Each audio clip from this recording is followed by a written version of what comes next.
Technically, Welcome we're to the show. we're in the show. Wow. Like, number 1. Just like that. Peter, you're number 1. I'm number 1. Well, it's an honor to be number 1 on the show, Kevin. Yeah. I Uh, mean, yeah. thanks for taking the time. I mean, it's, what, an odd time, 2 o'clock on a Wednesday? I feel like it's Always Sunny in Philadelphia episode right now. A little bit. A little bit. Like, But Wednesday at 2:07 yeah, at a random place. the episode the 24 episode timestamp. Doot, Yeah, doot. exactly. I think it'd actually be really cool if I found intro music like It's Always Sunny. I don't know. I don't know how to do these things. So I'm kind of trying to figure it all out. I think it's great that you have taken this upon yourself to get a podcast put together and put it out into the world. So I'm definitely honored to be here and be your first guest. Yeah. Yeah, regardless of what time of the day it is. I think Or what we talk about. yeah, I've always enjoyed our conversations and have always thought it would be kind of fun when you brought the idea up of a podcast of, oh, just kind of make it casual, Yeah. little JRE like or whatever, and Yeah. just see where it goes. So here we are. I mean, mine is kind of looking like him with the whole like baldness and stuff. I'm not trying to actually reproduce, the Joe Rogan podcast. um, Of course, you I got mean, you got your own style, and you're gonna figure it out as you go on the show. And oh yeah, no idea yeah, what the hell yeah, I'm doing. yeah. I Yeah. don't think anybody who creates content like this really has an idea of where it's going to go until it Yeah. takes a little bit, and you get it out there in the world. Yeah. I mean, I was messaging you before this. I was in a webinar. Okay, let me back up. There's this gal. Her name is Adley Kinsman or something like that. And she just does viral video stuff. And you've probably seen her viral video stuff. And she's turned it into a business where she sells a course on how to make viral videos. And, I'm kind of a sucker for these $200 buys, right? You follow their content, you like it, you get sucked in, you're in their funnel, whatever. Then they give you an ask and it's $200. You're like, yeah, what the hell? $200. It's not that big of a deal. So you buy it. And I look at the course and I'm like, I'm not really trying to make viral content. I actually don't know what I'm trying to make, but I'm just trying to do content. Point is, because I bought that one thing, I'm getting hit with all this other stuff. So she hits you with this like promise of how you can monetize your content on the web, on social media. So I've joined the webinar and I'm sitting in there and it's just one of those old school junky webinars where it's like packed full of testimonials and packed full of quote value and here's our exact funnel and you're just sitting there waiting for the ask the whole time. When's the ask going to come? What is it going to be? Is this another $200 thing? I should clarify it wasn't from Adley, it was from somebody else that she knows of or Gotcha. about.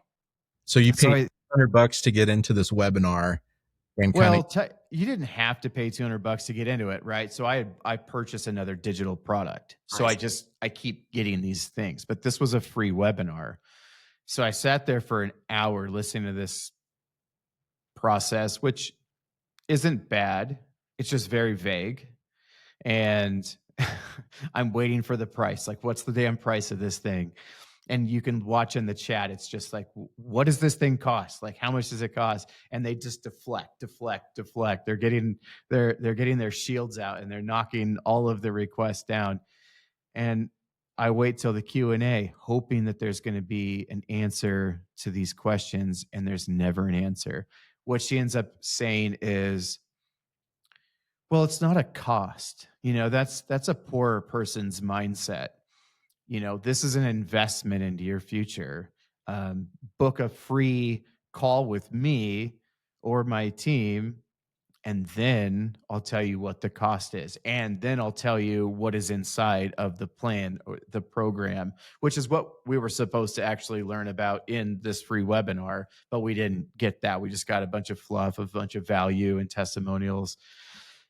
And it's like, So they got you in this funnel and you're here at the top, and then you're kind of like getting down here.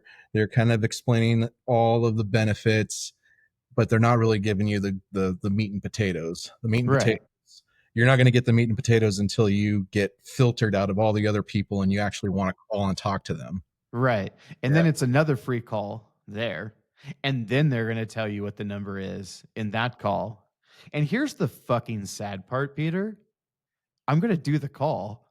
And I don't know if I'm going to quote invest into this thing, but I'm kind of in this mindset of how do I ditch the ego that I've had for most of my business career. I mean, all about my ego. You worked with me, going back to the ADV days, and I just had really strict views on how business should be done, and I was always about brand from the beginning. And since we closed the agency down and it's just me on my own, left to my own thoughts, I was like, I'm going to change the way I do things. I'm going to do it my way. And I've changed the way I do things and I'm doing things my way, but the money isn't any different, right? I still have the same client agency relationship problems that I did before. And so I've been thinking about it like, how in the hell do I bridge the gap between this like very ego driven, brand driven way of doing business, and then on the far side of the spectrum, the kitschy, like run a bunch of ads, sell a bunch of promises and beliefs, and just make a zillion dollars. Like there's got to be something in the middle there. And I don't know. I'm trying to figure that out. And I think part of the idea of having a podcast is talking about this thing. Because there's a lot of people out there that don't want to do the like kitschy sales thing and just make a bunch of money. Sure, everybody wants some money, but that's the one thing. And then Absolutely. there's other people on this other side of just like hard-headed, you got to do it the right way. It's the long way, and it's the hard way, but it's the right way. And I've been doing that for years and I'm not really getting anywhere. Obviously some success at the agency, but what I like about you though, Peter, is that you're on the opposite side of me in that philosophy. You just don't go to the gross part of it. So I really I really like that about you. This is all just a long way of saying I'm trying to figure out how to create content, how to monetize that content, and figure this whole thing out. So Yeah. that's me in a nutshell right now in my current life. Well, I mean, your bag is full, and that's a lot to unpack. I mean, man, like we having been an entrepreneur for most of my adult life,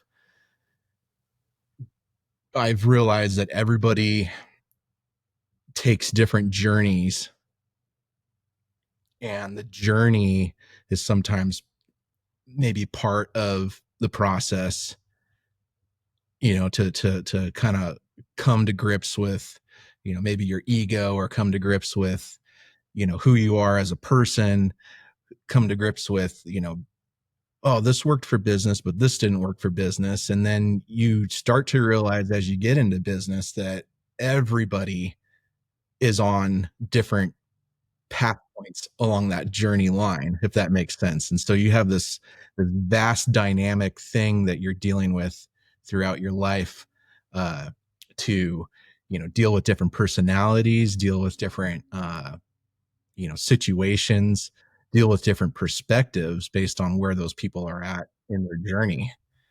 Yeah.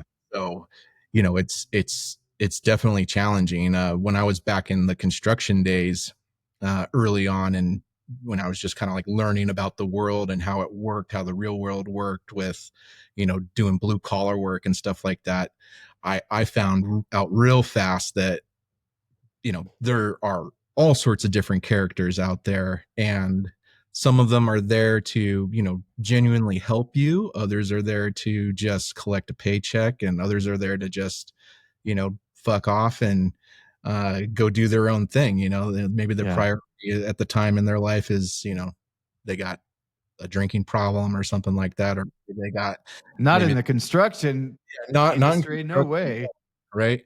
But having gone through being like a supervisor and running job sites and stuff like that, you quickly realize, like, okay, everyone is wired a little bit differently, and dealing with different personalities is challenging, you know. Um, and so I don't know, like I'm probably going to lose my train of thought here because I typically do that, but if you know me, I definitely go off on tangents or whatever. But kind of coming back to you know one's entrepreneurial journey of figuring out what works for them and what doesn't work for them. um there's a lot of things that you can relate to with meeting these different types of people and learning from them, and trying to see things from a different point of view moving forward in your own, maybe if whether it's your personal life or your business life. Yeah. Yeah. Yeah. I mean, I've had, quite a few business partnerships, and that was always the hardest part, right? It's just like dealing with the people in the business, right? I want to do it this way. I want to do it that way, you know, that back and forth. And you and I had that back when we were selling dildos on Amazon, I was wondering if that was going to come up during the podcast. It has to. It It has has to. to, I guess. I mean, to be fair, I talk about that in almost every sales meeting that I have. Because one of the questions I get asked a lot is Yeah. like, well, do you have any experience in my industry? And I'm like, probably not.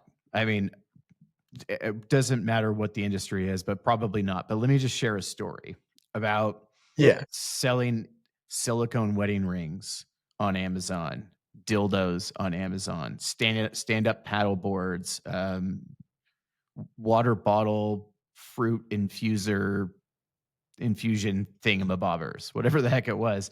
Like, it didn't really matter what the product was at that point in time.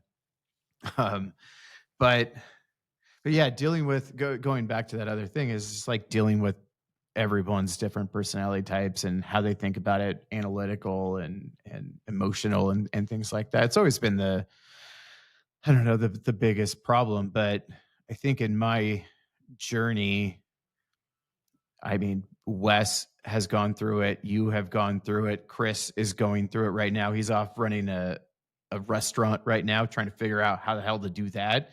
Um, a lot of the principles are the same. I think we're just in a different place in business now where it's so driven by social media, so driven by content. And I've never wanted to play the content game. It's so hard. My brain cannot do it. It just stops at the planning part, right? I have that pea brain thing where it's like, what do I talk about today? I have no idea what I'm going to talk about today. What am I going to write about? What am I going to write about every single day so that I have content on a platform every day of every month of every year? I have no idea how to do that. And there's nobody that can teach me that, or at least get out of my own way, because they could write a content calendar for me and then I would pick it apart and be like, that's stupid. I don't want to talk about that. It's a that's what everybody else does. I don't want to do that. So I'm exploring these like very viral people and seeing how I can apply it to the creative industry. But it's like now there's a bunch of gurus in the creative industry that are doing it, and I Right. can't keep up with them. I can't keep up with the really smart people because I'm just a big dummy. I can like fake my way through it a lot. I can do a lot of good work when I put my mind to it. But I don't know, the whole content world is a real struggle for me. So I'm learning, and this is a process for me to learn how to do it, and maybe Yeah. something good comes out of it. Absolutely. Yeah, the social media, making content, oh, it's hard, dude. Uh, Even just making like a product tutorial video, a lot of people think, oh, you can just go shoot that video real quick. It's only going to take, 30 minutes to shoot or something like that. If you've tried making a product video and you've tried, you know, effectively communicating in a clear, concise way to get your bullet points across on camera in 30 minutes, like good luck, buddy. And then Yeah. you have to go and edit the video, make a title, upload it, A you know. thumbnail, and then um, you gotta do the thumbnail the same right. way that Mr. Beast does it, otherwise you're not gonna get Yeah. any clicks. Yeah. And then you wind up getting inundated with, oh, you're doing your YouTube videos wrong. You better do your thumbnail this way. You pay for this course. I'll show you how to do it. For sure. Are you using the right keywords? Do you have your description set right? All of these things. And you and I, we've been down the e-commerce journey for some time now. And maybe to back up a little bit to give your podcast listeners some more context, because I'm sure that their ears perked up when they heard silicone rings and women's pleasure toys.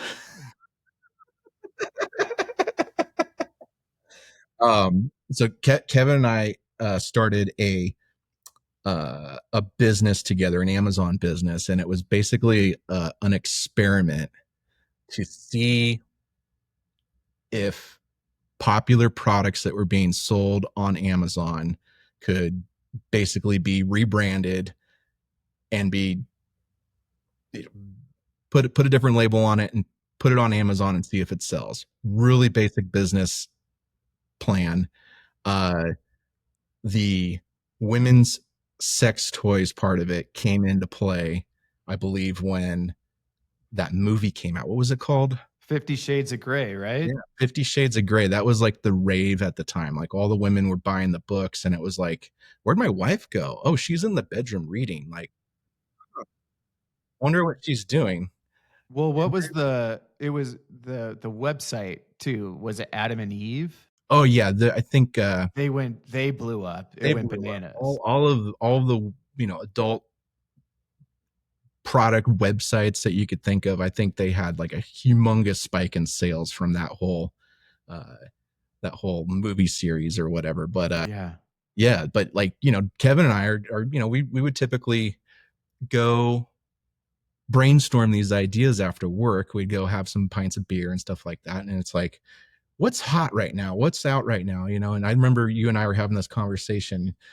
Yeah, there's that movie 50 Shades of Grey. It's like this billionaire guy that all these girls like. And, yeah, who wouldn't like that? And like, we look at each other and I think we're just like, we should sell dildos on Amazon. Like, this is a no brainer, and so we go down this path, and I think we placed a small order for something that we thought was going to work or whatever. And uh you know probably my number one advice to anybody that's going to start an Amazon business: don't buy dildos. Whatever you do, don't go down that path. It's not good. Well, We okay, didn't even know that we were supposed to have like special account approval to sell those types of products on the platform.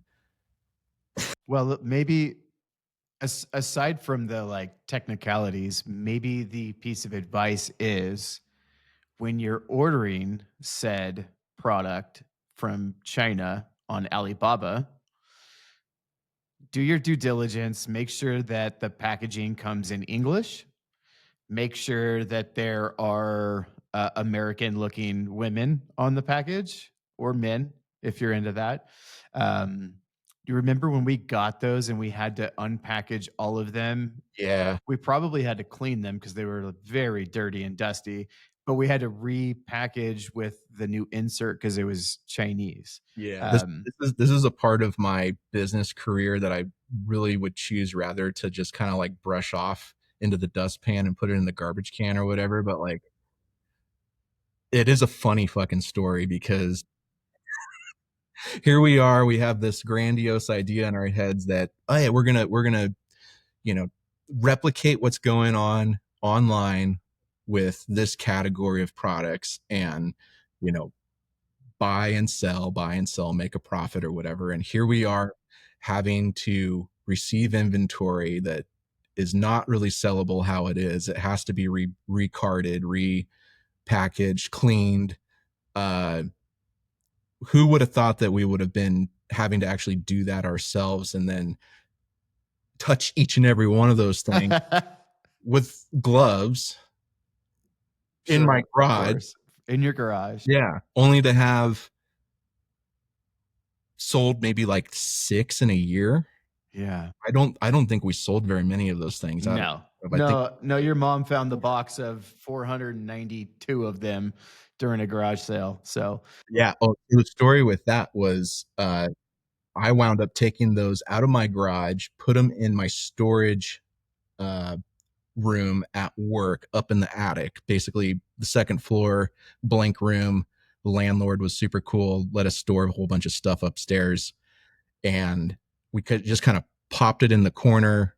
A whole bunch of other stuff got stacked on top of it, and I think what happened was my mom was actually helping us, move out of that space.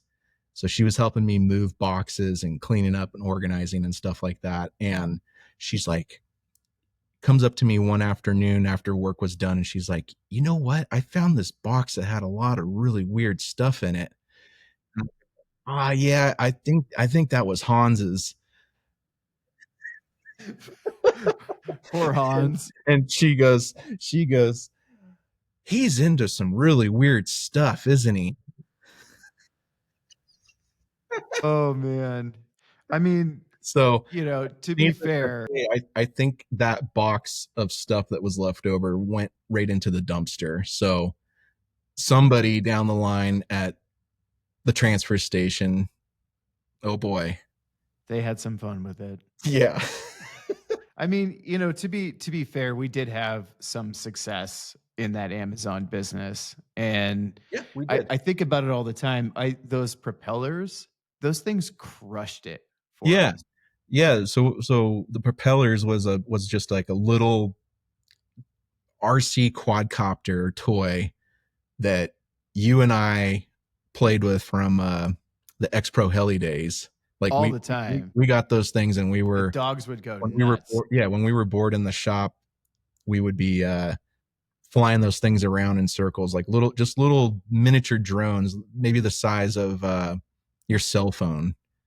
But yeah, if that. Maybe a little bit bigger, but, the one thing was, "Oh, shoot, we just crashed this one into the garage door going 30 miles an hour, and all the propellers broke on it. Do you have any extra propellers?" "No, I guess we can't play anymore." And so, Right. like, "Oh, well, let's find that on Alibaba and see if we can Yeah. put that on Amazon." And Yeah. all of a I sudden, mean, it was like this little niche product that you wouldn't have thought would have had any traction, and everybody else and their mother had the same problem that we did. They couldn't find replacement parts for it. So all of a yeah. sudden, we're buying 500 sets at a time and sending them to Amazon and I selling mean, that was the crazy little thing because 'cause you'd get a knickknacks. box this big Yeah, from China. yeah, I don't know, we'd spend $500 on it, and we would double we'd get $1,000 out of it, and we'd sell through that box easily in a month. I mean, easily, if not more. I remember labeling all the little dime bags that had all the propellers in it one by one, putting a little QR code, yeah, a little not a FBA. QR code, a little, UPC code from our little printer on it. Um, but I mean, that stuff was that was so much fun, and it came from a place of fun. We just played around. We were just dicking around. I mean, we didn't make money. It made enough for us to go down to Wubba's and drink beer and eat nachos after work every day and install a a kegerator in the office, but we didn't make any money doing that really. Right. But it But was I mean, fun. it was super fun. I think about that exact idea a lot. When when I started Delta, I was like, I just want to have fun with this. I want to make fun things, do fun things. When I joined Hound, I was like, I want to make fun things and have fun and do creative shit. Every step of the way in all of the businesses, even up until right now, doing what I'm doing, the so-called agency work that I'm doing, it's just too serious, and you've gotta learn all these tools and these tactics, and you have to produce this amount, and you have to say this, follow this sales script, value-based pricing, and what exactly to say. When a client has an objection, you say this, and it's like this big giant game to get people to say yes. It's like, where's the fucking fun? Where's Yeah. the fun stuff that we used to do? Right. Like way back in the day with war scooters, that shit was weird and fun. When I did Major Kevin, like, I mean, it was terrible, and I hope it doesn't exist on the internet anymore and nobody ever searches for it. But it was still a lot of fun to do. I still have a And box of those t-shirts in my container. the which The war t-shirts? the war scooters t-shirts. No way. I do, yeah. I do. That's so good. You were cleaning out that same storage room because you had a few boxes in there. So for people that are listening to the podcast, Kevin was running a small business for a friend out of the unit that was above X Pro Heli at the time. Right. Yeah, and X Pro Heli was a small like RC quadcopter drone aerial video company that my soon to be business partner started back in 2011, I think. This is like before DJI came out with like all the advanced Oh, drone yeah. that you see today. Like there's no way that we would have been able to replicate anything like that they were coming out with when with the little operation that we had going. It was No. it But was it was definitely cool, though. a That hobby. was some cool shit that you guys were doing. Yeah, but you were running a really cool little business out of a small space, war scooters selling. You see the kids at the skate park with the little rollerblade wheel scooters, the aluminum scooters, stunt scooters, I guess you could call them. You know, parents that buy those for their 7, 8, 9, 10 year old kid, even 14, 15, 17 year old kids. Yeah. Yeah, those things are super popular, and you had a good time with that. You had a really good It time. was it was super fun. It was in, like, the early days of e-commerce, and it was, I mean, to be fair, the War Scooters brand was, like, it was a cool little brand, like, waging war on doing nothing and getting outside and having fun, like the manifesto that they had there. Um, and when Jared actually, to back up even further, when I was fired from that really shitty job that I had right out of college, I called Jared just to see if there was any side work to be done. And he was like, well, I want to move to, where did he go? Bariloche, I think down in, Wasn't he in South America or something? yeah, it was like Argentina. Yeah, Bariloche is in, like on somewhere a ayahuasca journey or something. for sure. Well, he was like, I want to move down there for a year and I need someone to run the company. And so I was like, sure, I know how to process orders because I had just come off that e-commerce company. Um, so it was really fun, but it was in that early days of e-commerce and SEO was like a big deal. And Yeah, I remember. social was kind of a big deal, but it was like if there if there was any shift in the algorithm on Google, you could drop completely off the first page. And we ranked pretty high, so the orders just kind of showed up every day. And then I would run promotions and I would get like some compensation if I sold over a certain amount of units. So it was really fun. Um, but the algorithm had shifted and orders really, really, really slowed down. And at the time, I was dabbling in the idea of why are we the middleman? Why don't we just go to the source? Why don't we just go make our own scooters Hmm. and and sell them that way? And Jared was like, I don't want to do that. Like I'm done with this thing. I want to move on with my life, which was kind of a bummer because there was revenue, there was cash flow. We could have easily taken that and turned it into something. Um, but anyways, during War Scooters, that's when I was stuck up in that little tiny square box upstairs, and I would just come down those back stairs with Louis, and we would go out and let him run around, and I'd be like, "Hey, Peter, what are you doing? Yeah, yeah. Hey, So I hey, would, hey, what are you I doing, would be Peter? Do you want to downstairs play? You want to just hang out?" below. I would be downstairs just below Kevin's unit, his little office space, and there was this back door to the shop, and on the other side of the door, uh, I would be there on my workbench, tinkering away at putting together a quadcopter or a drone, or I don't know, maybe soldering something. At the time, we were working on putting these little camera gimbals together. So we had this little two-axis brushless gimbal product that if you don't know what a brushless gimbal is, it's okay. It's a little complicated to explain, but basically it just keeps the camera super still while you're holding it. So like any motion of the frame that's holding the camera just stays perfectly flat, perfectly still.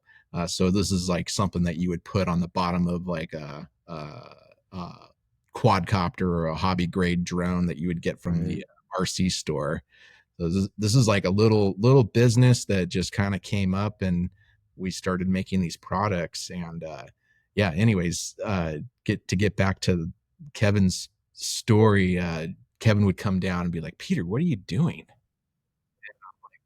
Sometimes I'd have like, my magnifying glasses on and look like this total nerd or whatever. Like, oh, I'm working on this phase conductor on this motor here. It's all out of whack or something. So the rotary girders or Yeah. something.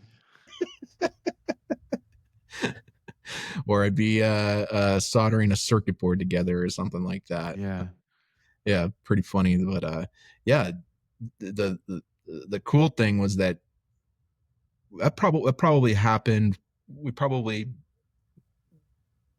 would have that daily routine for, I don't know, a good solid year and a half of just Yeah.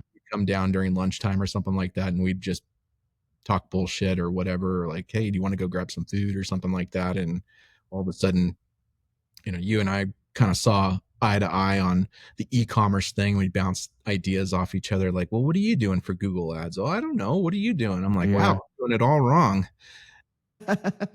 Oh, have you heard I of this mean, thing called Amazon? Like, yeah, but I don't want to do that. Amazon's kind of hard. And I'm like, yeah, it is. that I was opened a an account though. Amazon was a game changer, It man. was. It was I mean, crazy. in that early time period, it was so Yeah. big. You could just like list it on there and kind of go. And that's all of those conversations sparked what we did together at ADV, which was just selling random shit, but we tried to like, you know, rebrand it, repackage it, and try to sell it and whatever. And then we just found out that it was just a race to the bottom. Every product that you would get, you could sell it for 9.99, and then some other person on Amazon is selling it for 2.99. And you're like, well, either I drop down to 2.99 and continue my sales, or I stay where I'm at and sales just disappear, and then I go off of the first page and no one's ever going to find you. And like that was a whole freaking disaster. But I mean, it's a it was just a big giant learning process, figuring Exactly. it out as we go. And then Yeah. that turned into EVO Gimbals for you. And then I went and tried to run Delta. And, that's a whole different story about what blew up there, which is, how I got into the space that I'm in now. But what a crazy way to do it. Just playing around, whether it's our own money or someone else's money that we're playing with. It's just like figuring out everything as you go. Yeah. I mean, it's kind of one of these things where you start doing just like the core work of getting a product up online and figuring out what sells, what doesn't sell. And that whole process is a learning experience. It was literally our part of our e-commerce upper education, I guess, just diving headfirst into uh, getting a product up online, an offer up online, and selling and getting feedback and dealing with returns and dealing with customers and just kind of figuring out that whole life cycle of you know getting you just having something sold online and shipping it to the customer, you know just like It's so wild much stuff. work. Yeah, it is so much work. And it's sad that there's so many people out there that put these courses together who think that it's like this easy thing. And you know they put all of this time and effort into selling these courses, and people fall for it. They say, oh yeah, I can do that too. Like, e-commerce sounds great, sounds like a perfect business for me.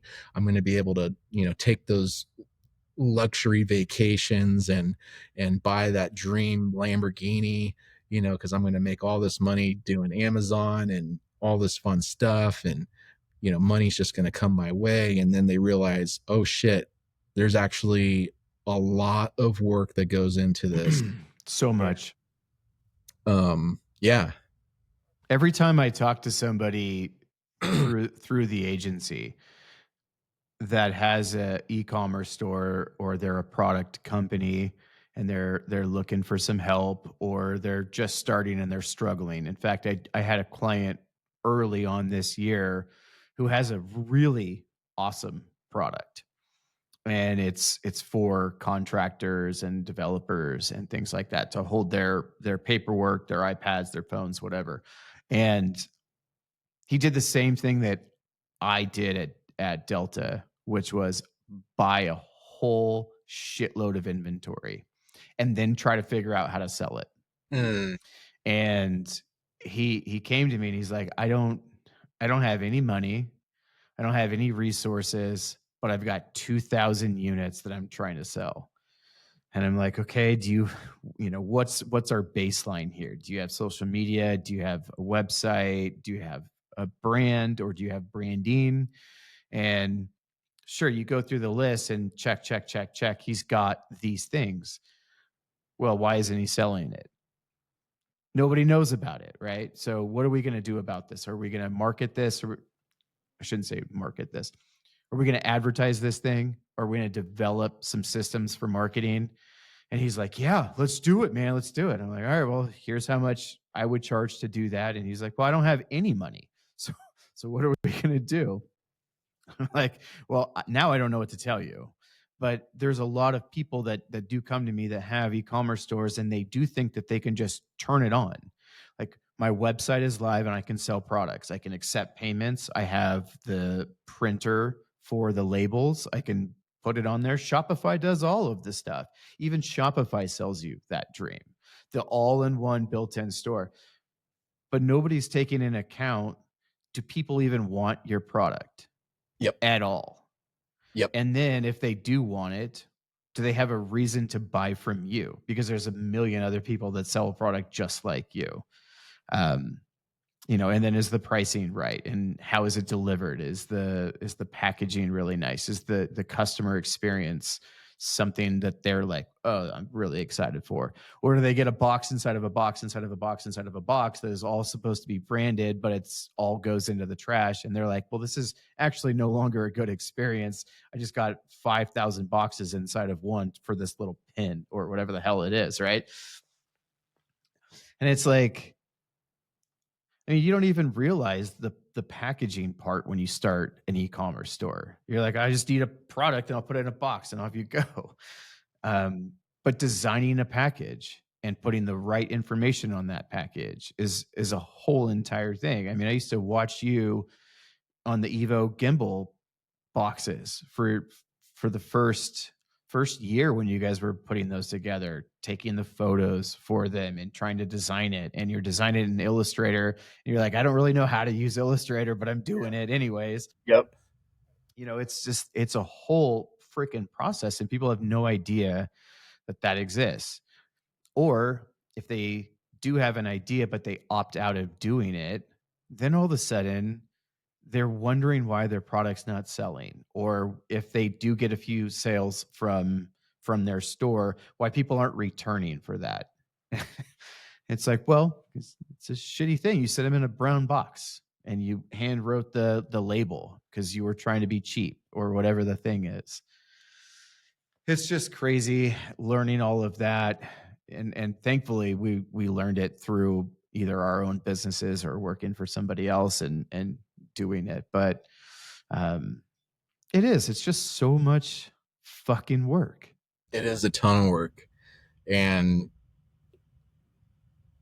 man, I don't know where I was going to go, but uh, yeah, the whole process to just figure out what product you want to sell and figure out if that's going to be a good product to sell, if there's a demand for that product, researching competition, figuring out, well, how can I fit my offer into this realm of 10 other offers that have these features?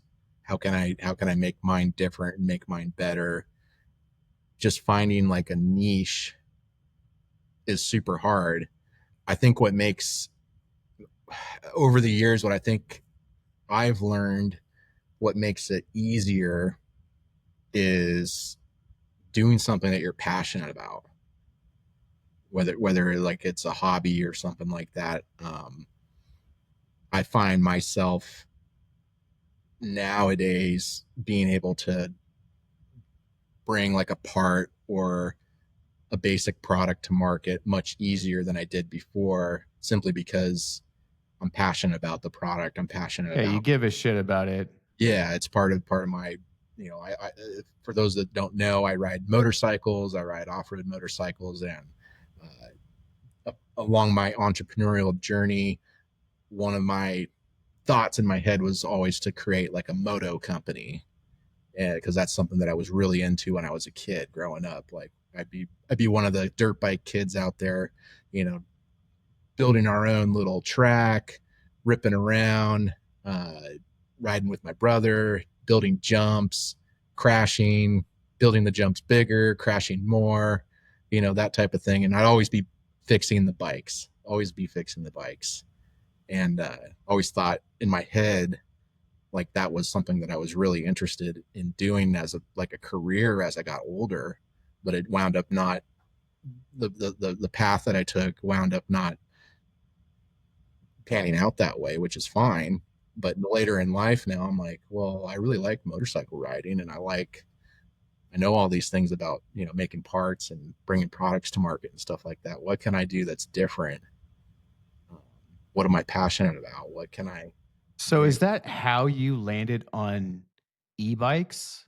Or was that just It is partially perfect timing? Because maybe. those things went bananas. When e-bikes came out, I was like, there's no way anyone's going to ride an e-bike. The point of riding a bike is to fucking pedal. And now all of a sudden there's these pedals, but it's more like, no, actually, it's just like, It's actually just a glorified dirt bike with an electric battery, right. So you know. that thing's coming up. You've always been in motocross and always into riding and enduro and all that sort of stuff.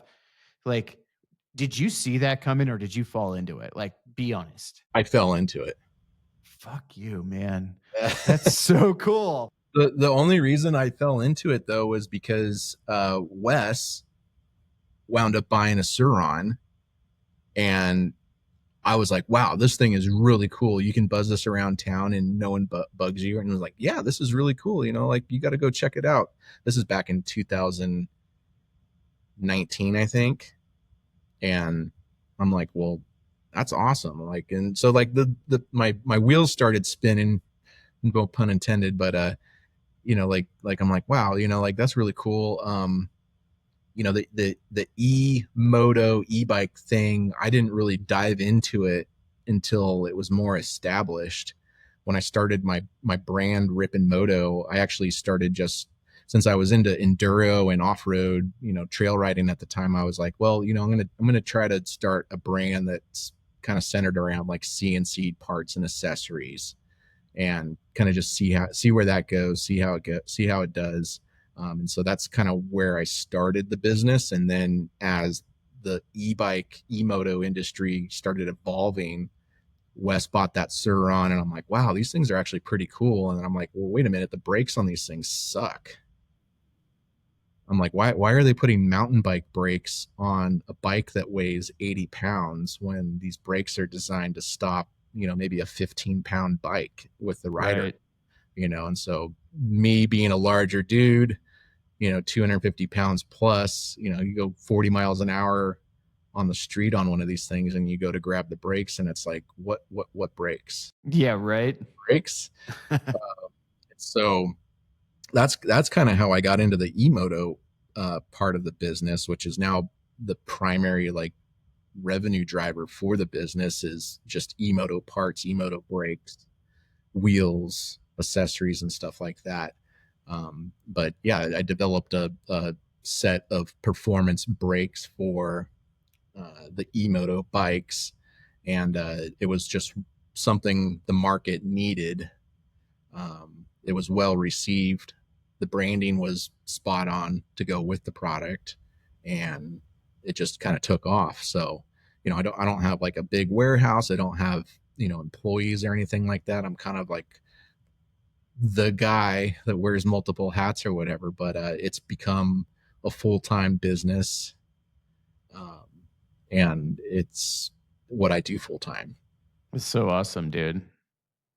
That's So, so cool. but it kind of goes back into what I was trying to get at before. Was it's like, if you're an entrepreneur, if you have an entrepreneur mindset and you're looking to start a business, launch a product, like there's a big difference when it comes, in my opinion, over the years, there's a big difference when it comes to doing something that you really like doing. Yeah. Like, I think it's fair to say, like, you really like doing the scooter stuff at the time when you were doing the war scooter business. Like, Oh, yeah. yeah, you enjoyed that a lot. I've contemplated going back. I'm Yeah. not even shitting you. Like, the scooters haven't changed, kids haven't changed, right? It's the same stuff. In fact, I see all the Delta scooters cruising around town all the time. Like new ones pop up every day. Um, that was when we closed the company, Josh decided that he was going to, I think he either donated or sold them off way below cost just to kind of get rid of them. And I think some gentleman bought it, and maybe he runs a church or something like that. And so he's just like, yeah, I'll take them. I can spend this much on it. And he just kind of Yeah. doles them out, right, at warehouse cost type of stuff. So you see him all over the place. And I'm like, now knowing what I know in strategy and brand and marketing and advertising, and now going on this journey of podcasting and content and social and all that, I'm like, oh man, I could crush it. Do I want to like fire up those old contacts via Skype in China again, and make it a thing? But no, the reality is that was really fun. And to be fair, when I left Delta and got into Hound, that was really fun as well. And there's still some fun in the things that I do now, but I'm not here to bash anyone or bash clients or anything like that, but anybody in the agency world will tell you that the client agent relationship is just, it's really tough, right? So it's very demanding, and it nobody wants to pay you to have fun. Let's just say it like that. They want to pay you to produce something that makes them money. And the reality is, if you pay somebody to have fun, they're going to produce something that makes you money. But like, you can't get past that like weird language barrier. No, no, no. I need you to tell me step 1, 2, 3, 4. I need you to tell me what I will receive on step 1, 2, 3, 4. And I need you to tell me what my return on investment can be.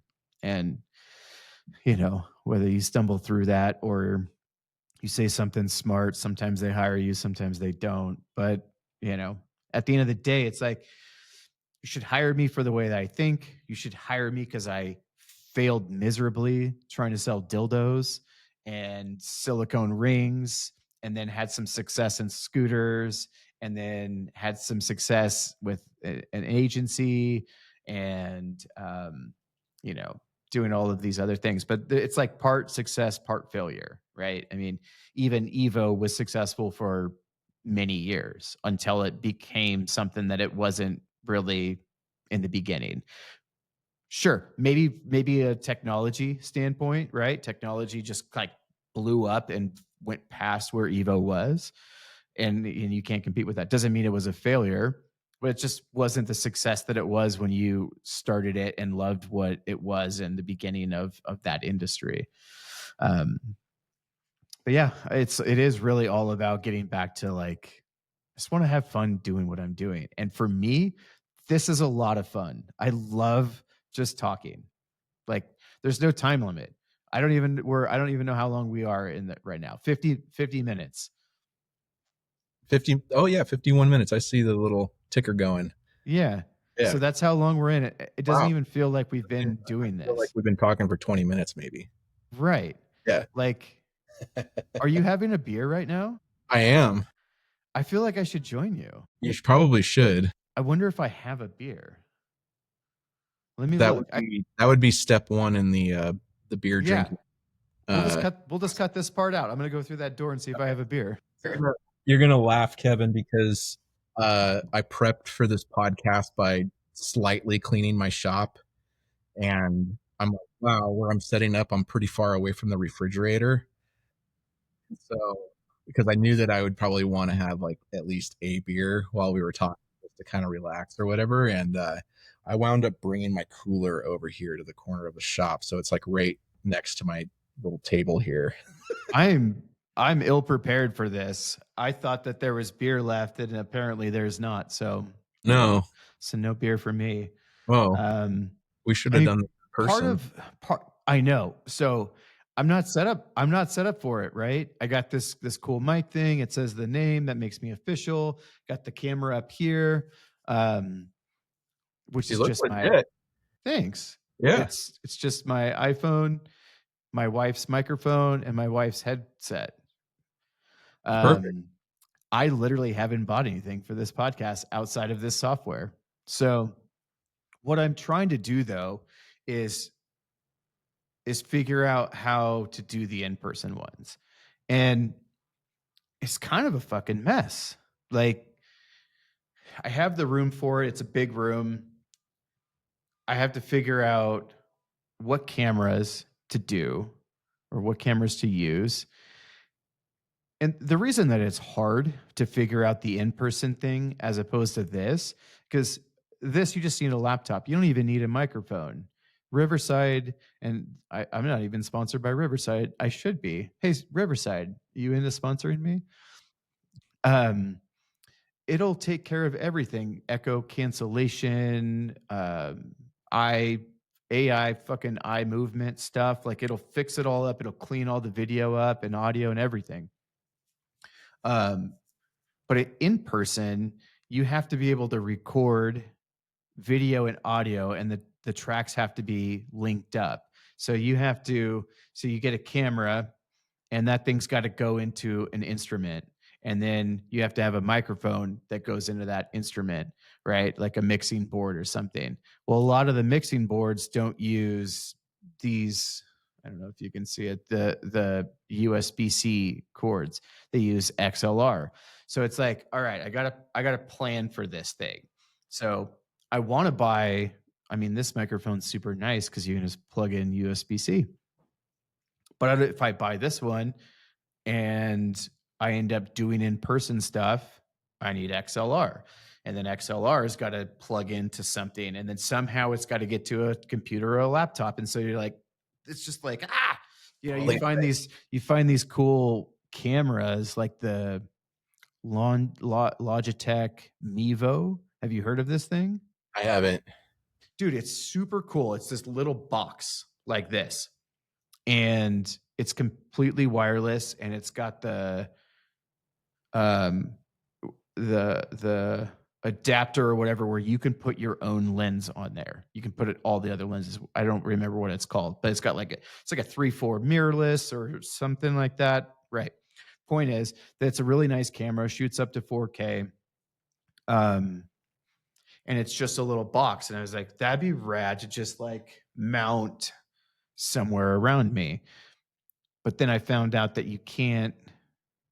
do you have to be able to plug audio into it or something. And it's like, well, how do I get XLR out of this mic into that camera without running cables everywhere? I don't know. I don't remember exactly what the thing was, but it's like, And how do you switch the video back and forth if you're going to have multiple cameras set up so with that's a another thing.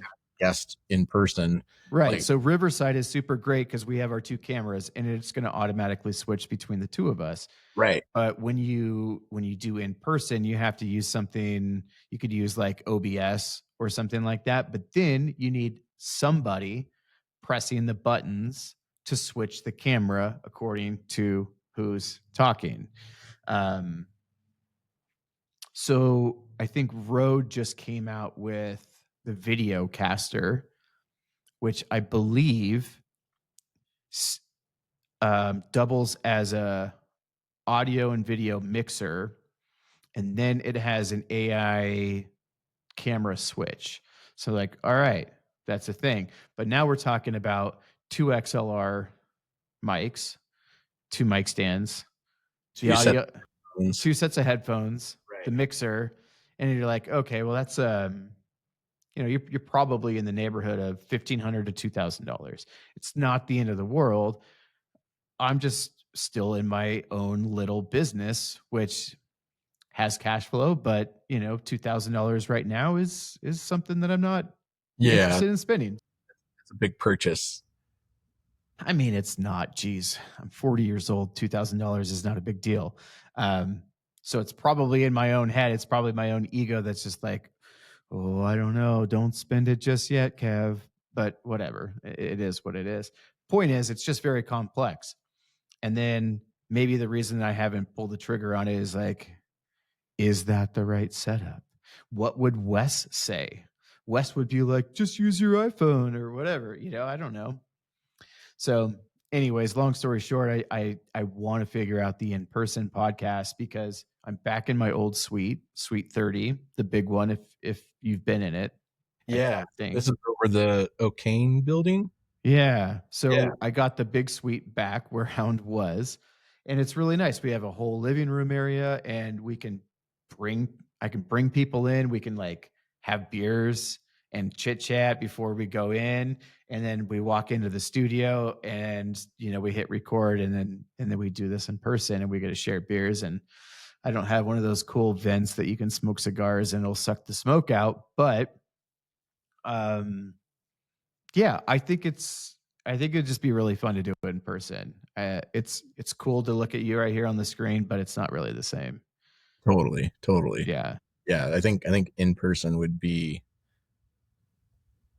really, really like much different than this. I've done these types of things before, like on Zoom meetings and like Zoom interviews or whatever, but there's always like some sort of delay.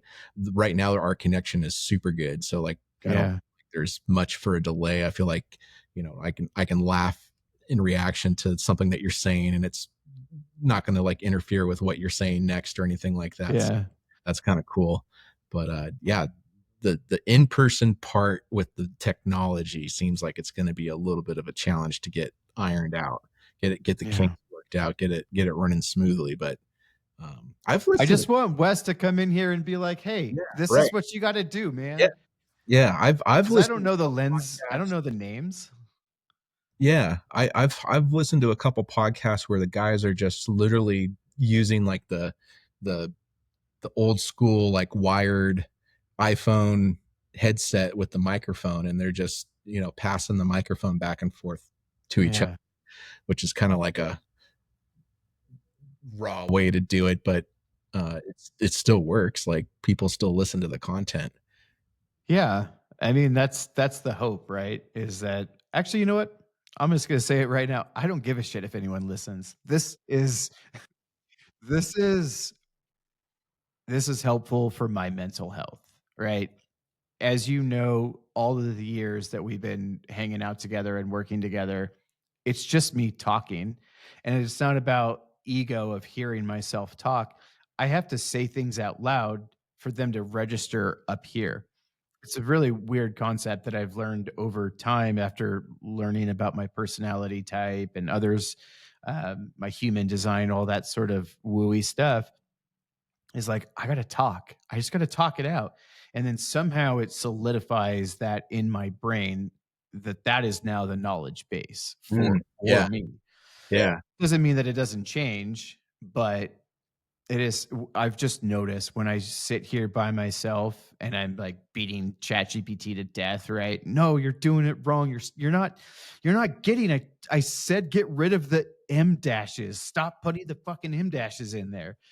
You know, when I'm sitting there doing that stuff, like, I feel dumber, and I've lost a step in the last year and a half, and so the goal for me in doing this in the short term is get back, get sharpen those skills that I had in the past when I was at the agency bullshitting with Chris every day and working with clients and team members, and you're just, like, at the top of your game when you're doing that.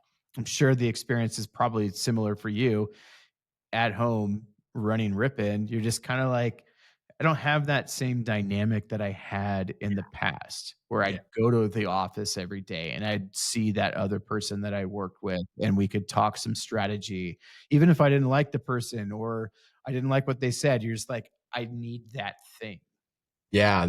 I think like the work life culture of everybody, doing the remote work thing, like it's good to some degree for, maybe spending more time with your family and stuff like that. But there definitely is, and maybe for recreating mental health, taking breaks or whatever. But there's definitely something to be said about having that office environment and getting the most out of your day without distractions, Yeah. without the leisurely distractions of the home. I find myself running my business out of my house, and it's like, oh yeah, I'll get this done today, and then maybe it's something that I'll push off until the next day, or all of a sudden it's the next week because Yeah. all other things come up or whatever. But yeah, yeah, I totally get what you're saying. Like getting back to executing and being at the top of your game. I think it definitely is dependent on the environment and who you're around, what you're doing. Uh, Yeah. yeah, And for me, it's talking, right? Just talking and hearing someone's perspective. Part of what or part of the choice in the guests of the show is finding entrepreneurs, not just local entrepreneurs, entrepreneurs in other areas. Local is super great, especially if I'm going to try to bring them in person and talk to them and understand their perspective. That is going to help me sharpen the tool set that I've got and also be introduced to new perspectives because I've you know was with Chris at Hound for what 7 years or something like that, and then I carried those philosophies over to kevinmooney.com right now, right? Just a personal brand trying to make it in a agency world or something like that. Um, so it's like I want to know why you are not you. I want to know why you are so into SEO. Like, why does that thing matter for you for your business? Because I have a lot of opinions on SEO and I could argue it to death, but I want to know why you think it's super good. And not because you were told that it was super good, like why you use it in your business and what you think is so great about it. yeah, Just as an example. right. Um, because I can share the opposite side of that. Like it's really easy to get people to search for the words that you want them to search for, and then you can rank pretty high for those words, especially if they're made up words. Um, so it's like SEO doesn't mean anything. Why are you going to compete with everybody doing all this other stuff over here? Um, Anywho, those are just some of the things that I want to like sharpen and hear. So, but at the end of the day, I don't want the podcast to be a business podcast. I don't want it to be a cultural podcast. Like, I think business will work its way in there. We've talked a lot about business. We haven't talked a lot about other things, but well, that's not true. We've talked about some other things. But yeah, I want it to be free flowing and let people share whatever they want to share and plug their businesses if they want to plug their businesses and talk about what they're struggling with right now. And maybe I can help, maybe I can't. Maybe I'll be like, shit, I don't know, you can help me. For sure. So Peter, what are you struggling with in your Oh, business right what now? am I struggling with in my business? Probably, if I'm going to be like 1,000% honest, it's just having more time in the day, which sounds silly. Is that just because you're traveling the world Yeah. and you're doing horse show stuff? Like, is it really having enough time in the day? Because it sounds like the business is doing really good, Business is and you're doing, traveling all over the place, going to horse it's, shows and going it's to the where, 4 6s. it's where I want it to be right now. It's allowed me to, as you just mentioned, my wife actually, competes in the rein cow horse circuit. So we actually travel the country, quite a few times a year, just going to horse shows, doing the horse show. So that's something that I've been doing quite a bit the last couple of years, is being I don't know what you would call it, a horse show husband. Oh, Yeah. is that a thing? Is that really a thing? No, there's a lot to it, man. So I should probably back up and frame this a little bit better so that people understand if they're listening to this. Um, I exited my business, EVO Gimbals, back in 2021 or 22. I can't remember what year it was, but didn't really have like a crazy successful exit from the business. It wasn't like oh, I was able to get a multiple on the business earnings or anything like that. It was kind of at a point in time in my life where I was like, I need to reframe and refocus what it is that I want to do, because I was getting burnt out. Burnout is definitely a thing, and people approach it differently when they're going through it. And I learned a lot going through it. Um, at the time, it was something where my partner and I wanted to sell the business, and it turned into, well, we're still friends, but maybe we just don't want to run the business together anymore, in a sense.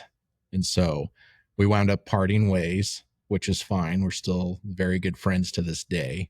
But I guess what I'm trying to say is, um, you know, at the time when we were both trying to sell the business together, it was like, oh, okay, I think we can get this much money for the business, which would have been a very sizable amount of money.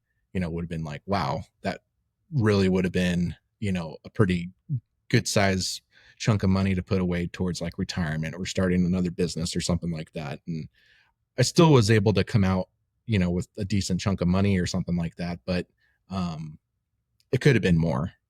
And I guess what I'm trying to say is like, it was the right thing to do at the time for myself, just to kind of exit the business and not be pegged to a number, if that makes sense. Yeah. Even though there was a number in my head, a number in both of our heads that we wanted, but it just didn't work out that way. And that's fine. So it's like, it was a learning experience, never exited a business before. Doing that is can be, super stressful and super, daunting to go through the process and, Yeah. talk things out, figure out, you know, where things lay with, uh, how much assets you have on the books, how much equipment you have in the shop, all that kind of stuff, and it's, it's a process, and as a business owner, it's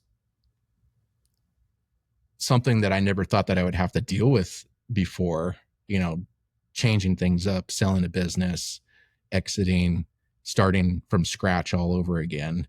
You don't think about those things when you get into entrepreneurship necessarily.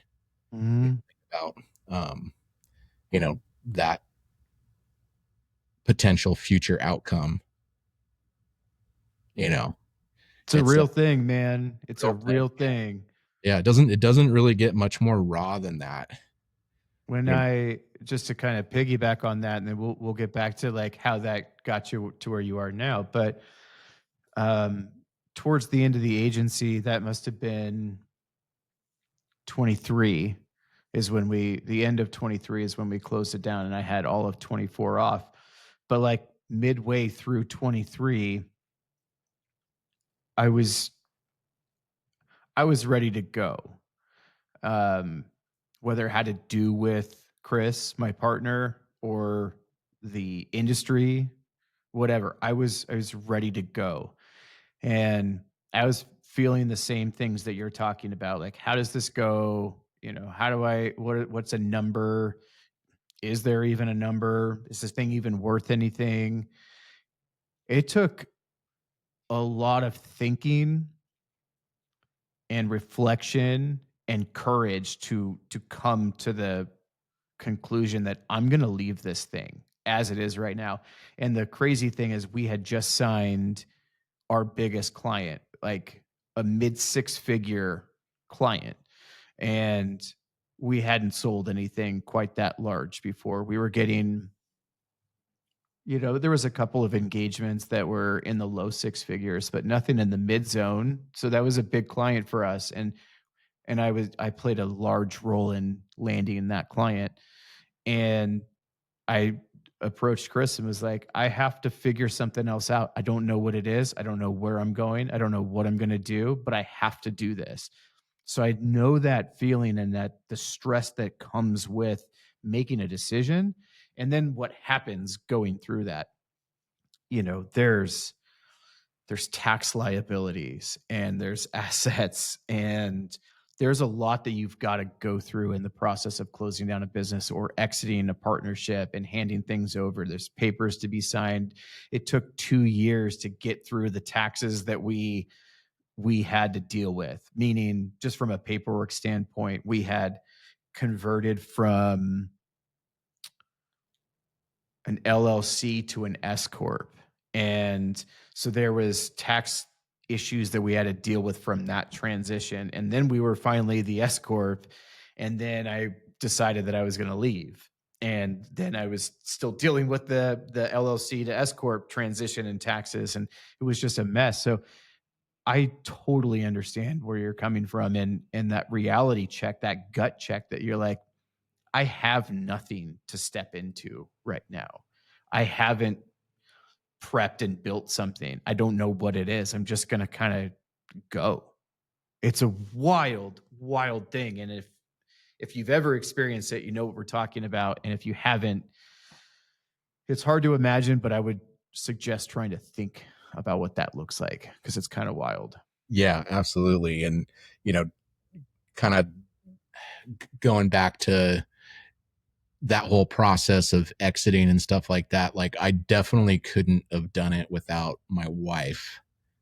Like as far as just keeping me grounded, keeping me um, thinking clearly and stuff like that. Because it's like you're not only leaving a business, you're also leaving, a daily friendship. The guy, you don't get into business necessarily all the time just to do the business thing. Maybe some people do that are up at like a corporate level doing mergers and acquisitions or whatever. But for a lot of small businesses, a lot of family businesses, a lot of, small regional businesses, if you're helping run a company, usually it's going to be a family business, or it's going to be, you know, businesses that are started by close friends that are, working through things, Yeah.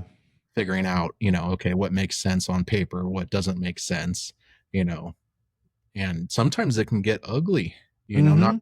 that it got ugly with uh the stuff that I was doing or anything like that, but I've heard lots of stories of, partnerships that end, um not the greatest, like, like, wow, those people are not friends anymore because of that person screwing that person over or whatever, so looking back on it, I'm just super thankful that everything went as smooth as it could, because it did go relatively smooth. Um, Sorry, I got a bunch of security stuff popping up from Advast. They're trying to upsell me on the security subscription. Who runs security? You have a Mac, I have a right? Mac. I don't even know where it came from. I Oh remember my god. installing one time, like a couple of years ago or whatever, and it's still on there for some reason. Psycho. Oh, I need to go back and take that off. But yeah. So I guess getting back to my little story or whatever, because people are probably like, wow, these guys went back onto the business tangent or whatever. It's all right, man. It's the way we talk. It's Yeah, the it's way all we good. talk, and if they don't wanna listen, Yeah, there's the button or the yeah, X is over here, guys. all good.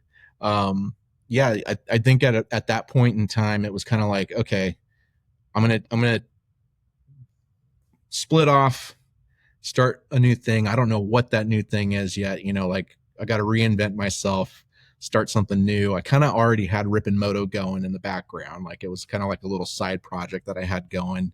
So I'm like, okay, I'm gonna start, maybe putting some more time and energy into building this business. And my wife's like, we just need to take a quick break.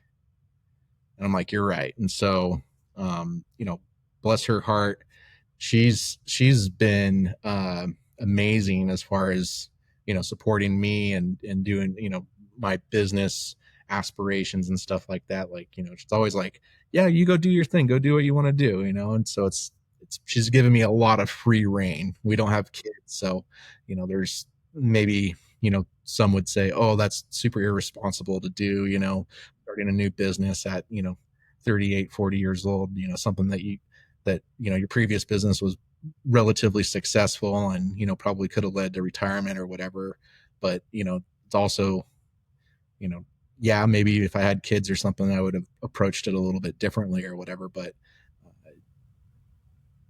not having kids gave me the freedom to, make that hard decision and, put more weight onto it, I guess, for uh, Yeah. getting out and seeking happiness in a sense. Yeah. I guess what I'm getting at though is that, like, yeah, we, changed it up, and my wife and I are like, wow, it's 2020 and there's COVID going on. Like, what do we do? We take a little bit of this money and go buy a house, or should we be irresponsible and go buy a horse trailer and go travel around? That's what we did. Hell yeah. Good for you guys. So we wound up buying a living quarter horse trailer. To back up a little bit, my wife has ridden horses since she was 6 years old. She's now a professional equine uh, trainer. So she trains horses and she shows horses professionally. But at the time, she's like, I really want to get into showing cow horse. And I'm like, okay, let's go try this out. Let's go do it. And so, you know, if anybody out there knows anything about horses, they know that horses cost a goddamn lot of money. So much money, So, dude. yeah, You horses guys are aren't fucking with the Cowboy Cartel down in New Mexico, are you? not yet. No, Did you see that documentary? no, I haven't actually. Oh, man. No, It's pretty wild. is that on Netflix or something? I don't remember, maybe Apple Apple. TV. Okay, I'll have to It's look. basically just like how the cartel got ingrained in quarter horses. And and they they had some guy, one of the leaders or something that was had citizenship in the US and bought a ranch and started buying all these horses, and was flipping them and selling them through drug money and winning races and things like that, right? It was pretty wild. That's I cool. forget what town they were in New Mexico. Um, but it's just crazy to think like there's this little tiny town in New Mexico, and all of a sudden there's all this money. It's like American Made or something, that movie with Tom Yeah. Cruise, where Okay. there's like 100 new banks that pop up in this little tiny town in Oklahoma. It's like the same exact thing happened, just like Rolls Royces like going down the street pulling horses. No, I'm just kidding. Gotcha. Gotcha. Yeah. Yeah. Yeah. So like, kind of diving a little bit more into my personal life or whatever. Like, I'm just like, honey, let's go do some horse shows. And so she has given me a ton of reins in building my businesses and stuff like that. And I'm like, let's go have some fun and pay a little bit of money to go show horses and stuff like that. And she wound up that year qualifying to go down to uh, one of the celebration shows, which was like a year-end show down in Fort Worth. And so she had been showing and competing at all these events throughout the year and built up enough points to qualify for uh, this bigger show at the end of the year. So I'm like, yeah, So let's go. cool. Let's spend a little bit of money and uh, gas money to get down to Texas and go experience it. And it was a lifelong dream for her to be able to compete at a place like that. And Yeah. yeah, we did it that one year, and then all of a sudden we were going down the road again the next year. We both really, really enjoyed the time that we spent down there. And we at Well, you one were talking about moving, right? point we were actually considering moving to Texas. And this is simultaneous to the time that all the COVID stuff is going on. So, Texas is looking really good at that time. Real prime at that Being, point. being an Oregonian from Eastern Oregon and dealing with all of the mask mandates and the social distancing thing, all the madness Yeah. that was going on. Um, you know, going to Texas and seeing how, oh, this is normal life. They're living like normal people down here. Like, Right. wow, what's wrong with us? Oh, jealous. Yeah, yeah. So there's some serious considerations for a short period of time there of like, yeah, we're going to try to move there. That's what we were both telling each other. And Yeah. yeah, we both found that it didn't really make sense for us to move down to Texas, given that our families are still here in Oregon.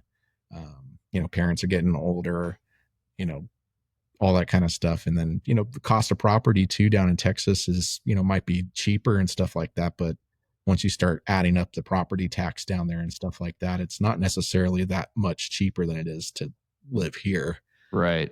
in Oregon, which it's expensive to live in Oregon. You got income tax, you got property tax. Being in Central Oregon is kind of like being on its own little island, Mhm. Hawaii in a sense. So food prices are definitely more expensive here. Gas Out of prices. this fucking world. It's Well, you should know crazy. because like you live in Bend and you've seen Bend. We've both seen Bend change crazy, It's wild, crazy man. with the last 10 years. How much it's changed. It's turned into this little, I don't know, Park City, Oh, Utah, or yeah. Colorado. Little California, whatever, all the places. It's wild. But I mean, the food cost is what's wild. I mean, Yeah, we were just in New York City, and don't get me wrong, that was expensive. It was not a cheap trip, but like simple things are cheap. And that's what is like not cheap here. Simple things are still expensive. You're still at the $10 for a dozen eggs or some shit like that. You know, you can't get a slice of pizza for a dollar, where you can walk down a place in New York and it's like $2 and you're like, yeah, sure, it's not the best pizza on Dave Portnoy's, Barstool list, but you can get a slice of pizza for that. right. You're not getting that here. Um, yeah, I mean, I'm not going to go through every food category, but it is crazy how expensive it is here. I mean, It's just wild how it's shifted, and Ben's always been a little bit inflated. I mean, I remember when they were charging, I think $4 for an IPA, and I was like, $4? What are you talking about? Like, PBR's 99 cents down at the West Side Tavern or wherever you go. Like, Right. $4? I could Right. drink 4 beers for that. And now, dude, they're like $8 now. Right. You go Like, to just you go out. not even at an event. Right. Like, not we're not going to a show or a rodeo and they're $8. They're $8 at the place. I don't Right. understand You it. go to get a pint at Deschutes Brewery or any of these, well-known places, and you're spending $7, $8 on a pint, and it's like, what happened? What? It's I can't. I Yeah. can't. Yeah. Back to, we're just Coors Light people. That's all we do now. Stick to the C minus. And you can get a 30 pack for, $25 or whatever. Makes us sound kind of cheap, or maybe it just sounds like we're old. It's our business mindset. Yeah. Remember when we were buying kegs of that gluten-free beer? Like, What was that? it was like Great Basin or Great Northern or something like that. I can't remember. Yeah, I remember drinking the beer, but I don't remember what beer it was. Yeah, I just remember thinking, well, I'm not going to get fat from this, so I can have an extra pint or whatever. But I Right. don't think that's true. I think I got plenty fat. Oh man, that was good. That was good. But yeah, I mean, moving to Texas, it sounds really nice. And I think what's really cool though for you and like for what happened in that process was like exploring. You were riding your bike a ton. And then you were doing that like I'm not going to say we lost touch for like 2 years, but you were just doing your thing. And I mean, sure, I was doing my thing too, but you were just like not working and exploring and figuring it out and just going through whatever you were gonna go through. And then I remember seeing Rippin and I was like, "What is Peter doing? What is he working on right now? I don't get it." And then maybe the last time we talked, you were like, "Oh, yeah, I make a gazillion dollars a millisecond." And I'm like, "What? How did you get there?" I don't make a gazillion dollars a millisecond, that's for sure. Yeah, either way, it's fun to say. So you were saying though, God, this sounds like an interview moment. You said 32 minutes ago, you said that yeah, you said that your future business partner, that means that you're going to be in business with somebody again. Are you going into business with somebody again? No, Were you no. talking about that I, as like past I, tense? I was talking about that as past tense. Got it. That was the ex pro heli description of working there as an employee for my then boss, who became my business partner. Got it. Check. Yeah. I was like, "Are you guys going into business again? What are you doing? What are you working on?" How are they doing? How's their business going? They're doing good. They're doing really good. Good. Yeah, that was something that I was concerned about when I left the business. Was, is it going to be able to keep going? Sure. I There, mean, you did everything. You were the lifeblood of that thing. You knew how all the systems work. So, yeah, and there was a lot of responsibility that fell on my shoulders, and so, documenting a lot of the process and stuff like that. I had to go through a lot of that to make sure that, this was a clean yeah. break. Yeah, Yeah, for sure. yeah, but it's all good though.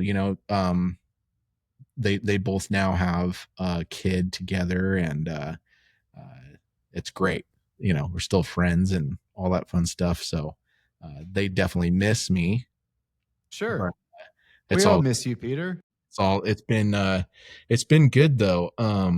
It's allowed me to really kind of like get out and explore and kind of focus on things that I wanted to focus on. And it's also been great to see uh my wife kind of flourish and kind of support her and her journey, and see her grow as a person. And Kind of flip those roles a little bit. Yeah. yeah, so kind of not to talk about my wife, the whole time or whatever, but You're allowed. it's it's kind of a cool thing. Like she's been able to go from being a non-pro rider, um, you know, competing with a whole bunch of different gals from across the country.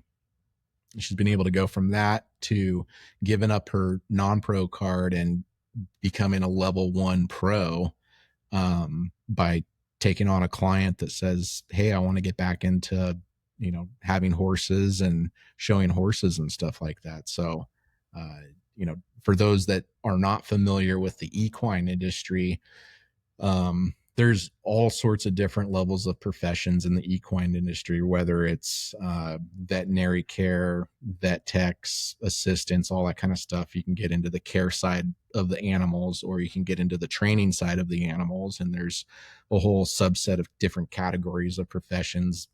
People that are colt starters, people that maybe they just do boarding and they take care of animals that way. Then some people do lessons, some people focus on mostly on kids, some people focus mostly on you know uh, non-pro lessons and stuff like that, and taking on clients. uh, so there's this whole industry out there that I really didn't have the slightest clue on, even though growing up here in Central Oregon, which is basically, you know if anybody, Town. Eastern Oregon, like, yeah, that's, there's a ton of cattle, there's a ton of people that own horses, lots of people run ranches, lots of cow horse people, lots of people that go to rodeos, raise bulls, all that kind of stuff. There's a whole business out there, whole industry out there that kind of goes under the radar sometimes. It's definitely old school. Lots of businesses that are established don't have very mature marketing. It's Oh, all, yeah, for sure.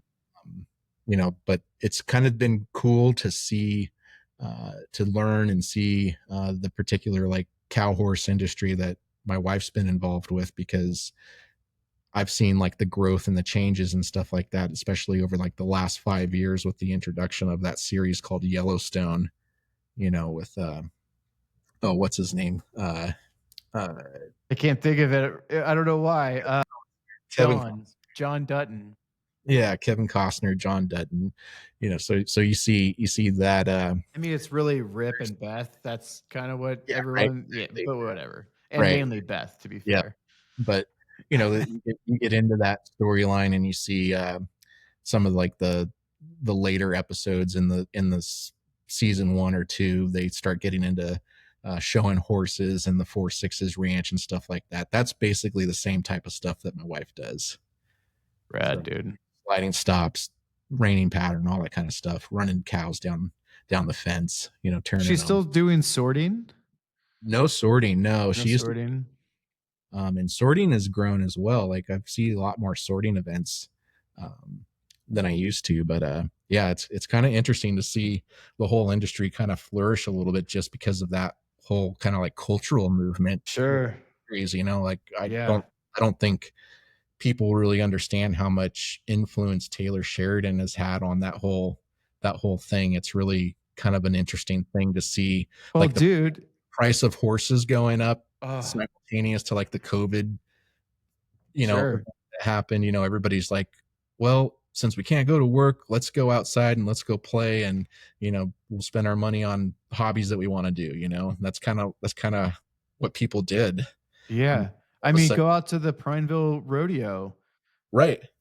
That Yeah, thing that huge. thing is packed It's now. huge. Yeah. It's Everybody packed. everybody wants to be outside. Everybody wants to see, you know, people competing, and they want to be Yeah. around people like that. And it's cool. It's a really, really cool thing to see. Yeah. It's rad. We like Yeah. going. Yeah. But yeah, it's been a little bit of a cool thing for me to see her growth and be able to also like kind of give my own guidance as far as like how she could approach some of the business stuff.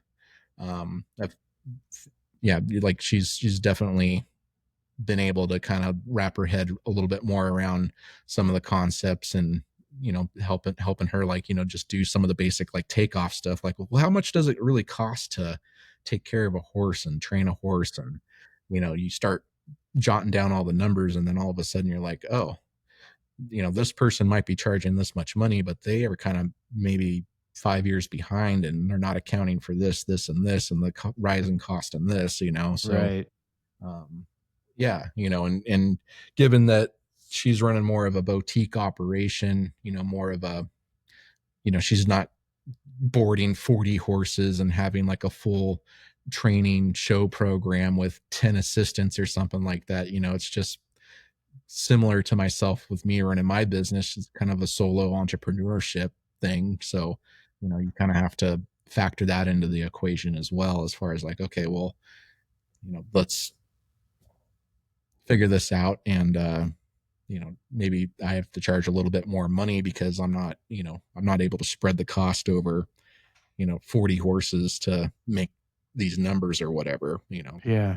You're in care of half a dozen animals. Uh, you know, It's a lot, dude. It's a yeah, lot. yeah, It's a lot of work. I yes. think that I We, think we, that there's so many stories like that. It doesn't matter like necessarily what industry you're in, but everything seems so glorious on the outside. And as soon as you're in it or you've been in it for a long time, you realize just how much work it is. Something as stupid as getting chickens. We just got chickens at home, and I've been wanting chickens for years, 10 years or something like that. But we just got 4 chickens. And I'm like, every day I gotta go out there and clean that shit up. I gotta move them from this because they're chicks right now. They're really tiny, right? So you gotta move them around. They get out of they get out of the run, and I'm chasing them around. I'm like, oh my gosh. Like I wanted 50 chickens.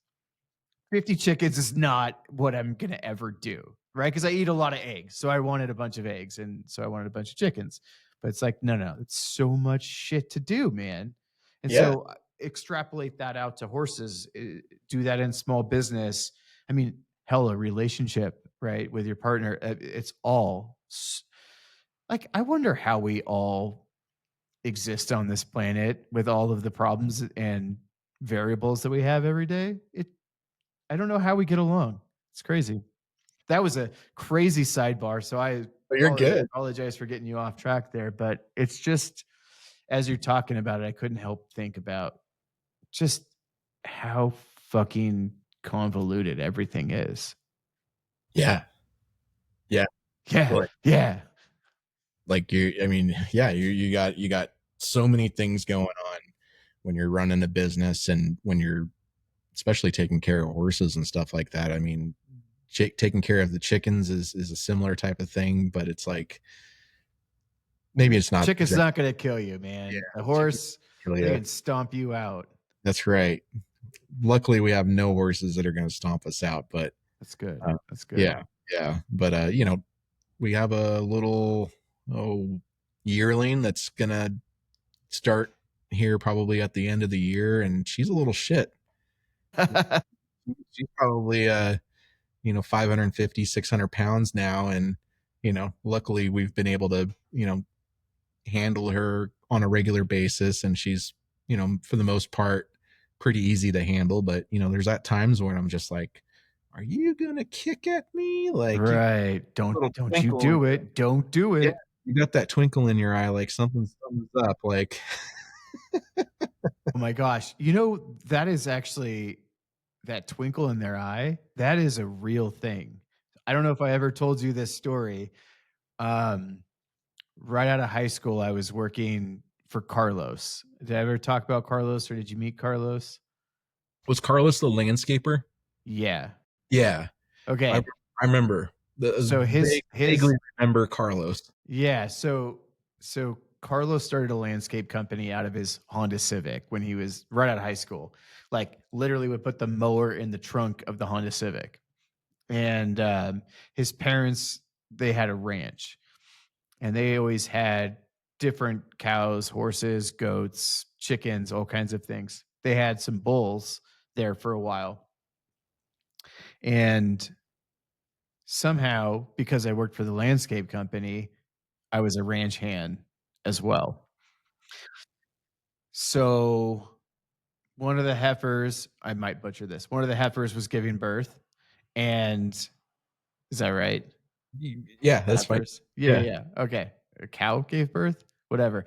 We had to separate the bull so that we could help because the calf was coming out backwards or it was stuck or something like that. Yeah. Yeah. So I had to get in the pen and like get this bull out of the way. And here's 19-year-old Kev, like willing to do whatever he needs to do to be paid. Um, Chasing this bull around, and the bull chasing me around. We finally separate it. And then Carlos goes, "Well, we're gonna actually take its nuts off. So we're gonna put it in the what did they call the gate where you slam it? The chute, right? Shoot. We're gonna put it in the chute, Yeah. and then you're gonna put the rubber band on it." So they flush the bull down the run, and I slam the chute, lock him in place, go around back, put the little back brace thing on or whatever. And that bull looked me in the eye, into my soul, and was like, "If you touch my nuts, I'm coming after you. You're done." Like the, the big giant eye was just like, I'm gonna get you. So I was a little bit terrified, but go back and they have one of those guns, right? You reach under, you put it on, pop the rubber bands off. He's pissed off. As soon as I get it on, Carlos opens up the chute, and that bull runs out and just turns straight around and looks right at me. And I was like, "Oh shit! What do what do I do now?" And it came at me and I jumped on top of, I don't know, one of the gates there. And I don't know. That's about the end of the story, at least all that I remember. But it was a terrifying moment. And I just remember thinking how big these animals are and how powerful they are, and that they're not stupid and that they're looking at you and they know exactly what you're gonna do. It's like ingrained into them, right? And they could just be pissed off. They're not just like, oh, I'm a cow. Yeah. No, it doesn't work that way. So, Yep. anyways, that's another stupid long story of mine. But I remember that same look that you're talking about is not okay.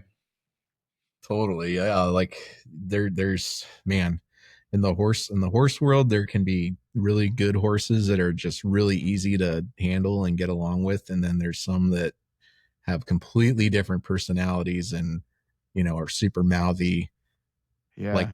like to nip on you, bite or whatever. And Oh yeah, man.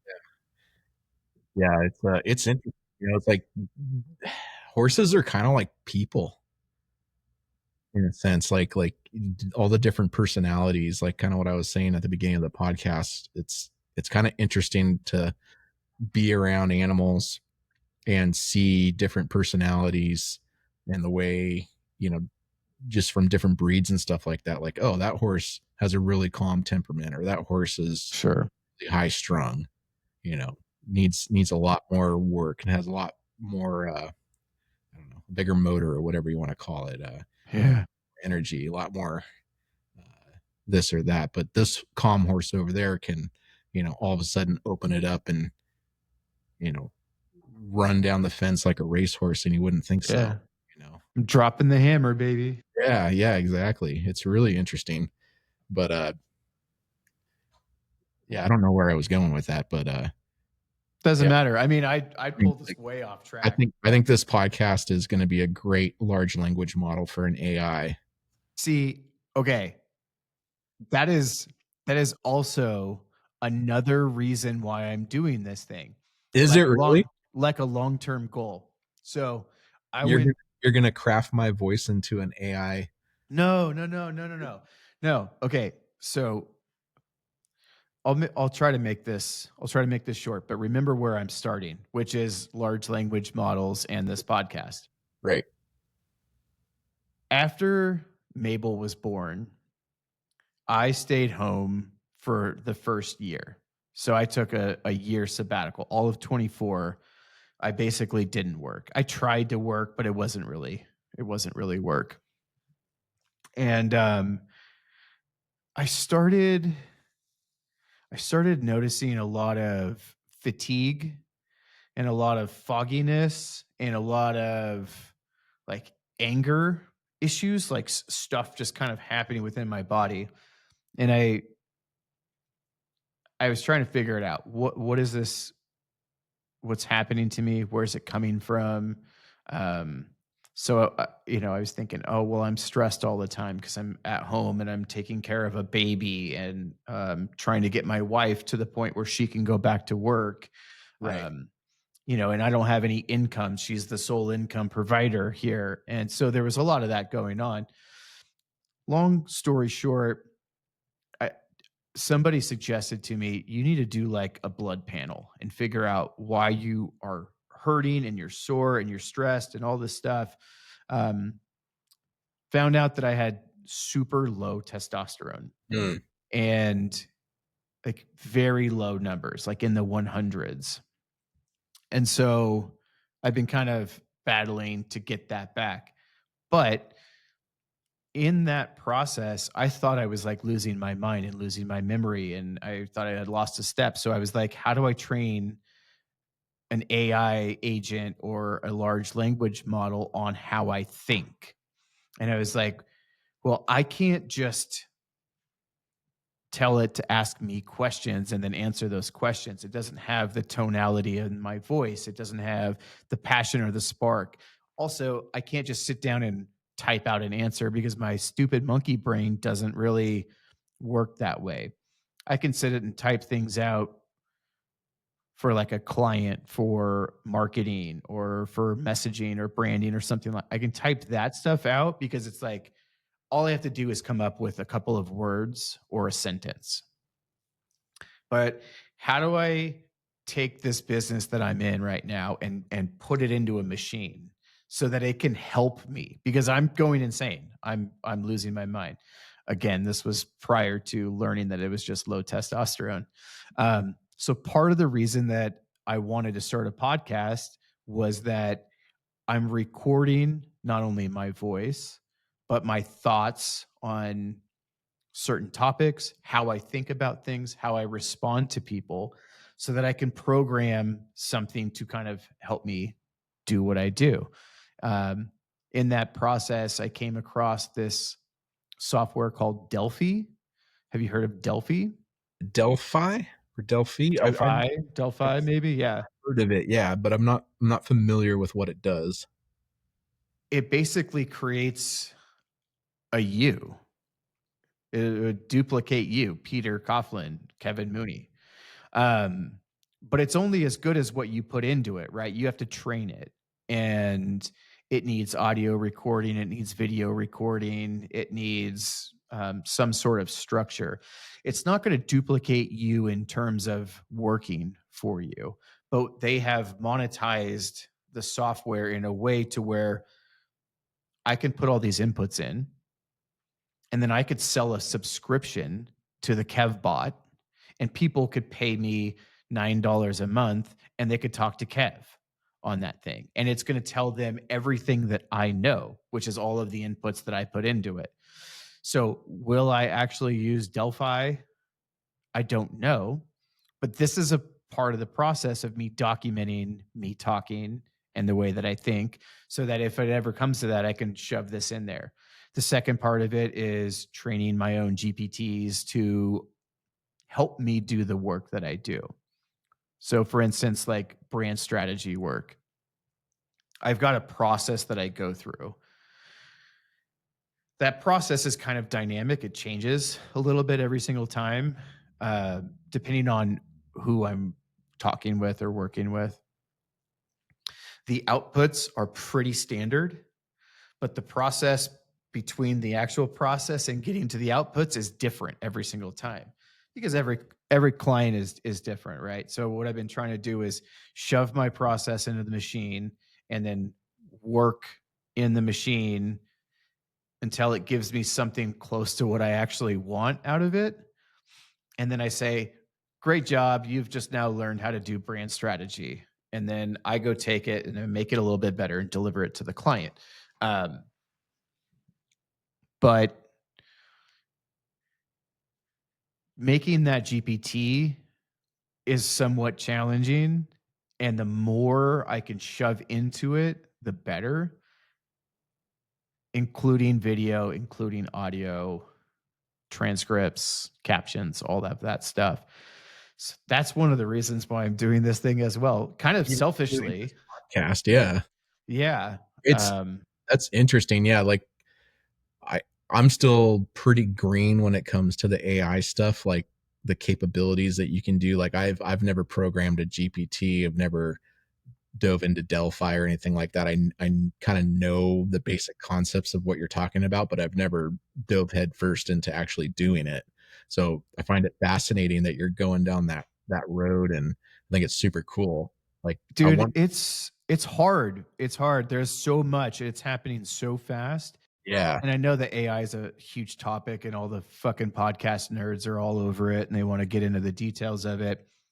I don't know. I don't know anything. I know that it's the Wild West and I know that we're all trying to figure it out together or separately, but together. And there's a million versions of it. And I just know that I have ChatGPT and I saw a button that you can click to create your own GPT. And then I started talking to it and I was like, hey, what can I do here? And it gave me some ideas. And then now I'm just kind of playing with it. But part of what I'm exploring doing is building a custom GPT for each of my clients. Not if they just come to me for a website, like I'm not going to give them a GPT. If they want to start in the strategy zone and we're going to work all the way through to like marketing, I now have everything about their company from a historical standpoint to their goals, their personality, their target audiences. And then as I build marketing campaigns for them, I can put that into the GPT. Now all of a sudden you've got a pretty big database of material that is built specifically for you and how we arrived at the conclusion of that, right? All this stuff.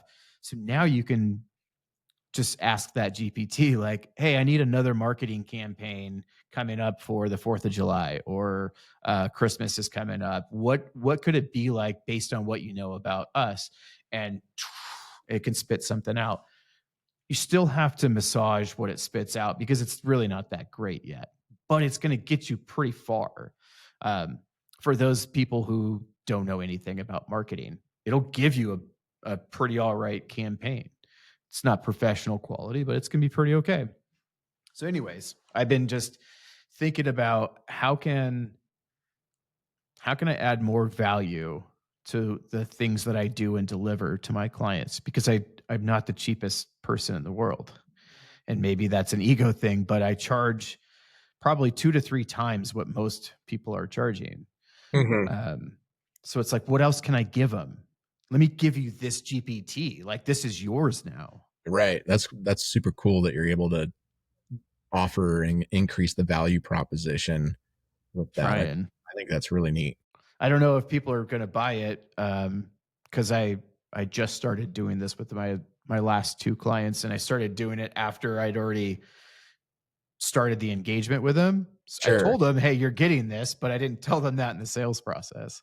gotcha. That's So we'll cool see. though. Yeah, Yeah, it's I it's like it. pretty cool and Yeah, pretty fun. I'm sorry I cut you off for the thing you were going to say though. I have no idea what I was gonna say. I was like, wow, this whole podcast could probably be used in some large language model. Just, Yeah. but yeah, I think that's awesome that you're utilizing the tech that's available at the moment to Yeah. do some upsells. Because I think like the one thing like with our generation, like you were born in what 85? Yeah. I was born in 83, and like both of us have kind of come up through some various stages in our generation that have way different technological Yeah. growth cycles than what we're experiencing right now. Like I remember the first time I played like a Nintendo or an Atari, and you had like the little plastic cassette thing you had to blow into. Yeah, yeah, and was it on channel 13 on the TV or whatever? You had the little dial channel changer on the front of the TV, and all of a sudden, 2. The yeah, Cuz you two, had the U channels on right, there too. that's right. Yeah, and so it's like we've grown up and seen all of these different technologies come about, but we've never seen anything like what we're seeing today. No. You know, we've gone from cassettes to VHS to DVDs to uh Netflix by mail, Right. which was crazy at the time because it's like, oh, I don't have to go to Blockbuster anymore. Crazy. Yeah. To now you have full digital delivery of pretty much anything that you can think of on your phone and on your computer. And right now we're talking to each other in real time using Right. a program that's switching video Right. dynamic instantaneously.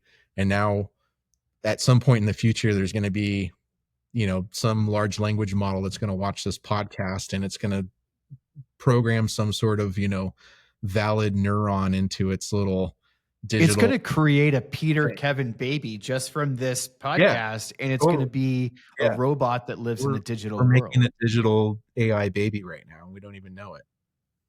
I didn't Yeah. know it would feel so good, Peter. Oh, man. Feels good to make AI babies. It's, you know, you hear people like Gary Vee talk about, you know, I didn't start down the entrepreneurial path until kind of later in life. I mean, what? We were 30, Yeah, maybe late 20s. late 20s, 30 Yeah. or something like that. But the point is, like, Gary Vee started at a very young age, and he, like, it clicked in his brain all these things that are available to you, all these resources that are available to you in the world. And he was able to watch as social media was being born and realize, oh, I can take this and monetize from this. I can make a business using this platform. And I haven't really seen something like that in my head until now, where I'm now seeing these boomers who are still business owners that have no fucking clue Yeah. about this AI thing. Yeah. And I'm in the place in my life and business where if you don't integrate with AI at this point, you're going to be left in the fucking dust, Yep. way far behind. And so Yep. you're working with these people that are way over here in this generation, and you're like, oh, they're just done for it. Their businesses are going to shut down very quickly. And then you've got the Gen Xers who are like, yeah, it's pretty cool, but I don't know. Like, I'm moving into the boomer generation, right? Like, I'm moving there. And then you have these millennials, and we are just, Where'd you oh, go? shoot. Uh-oh. Are we still recording?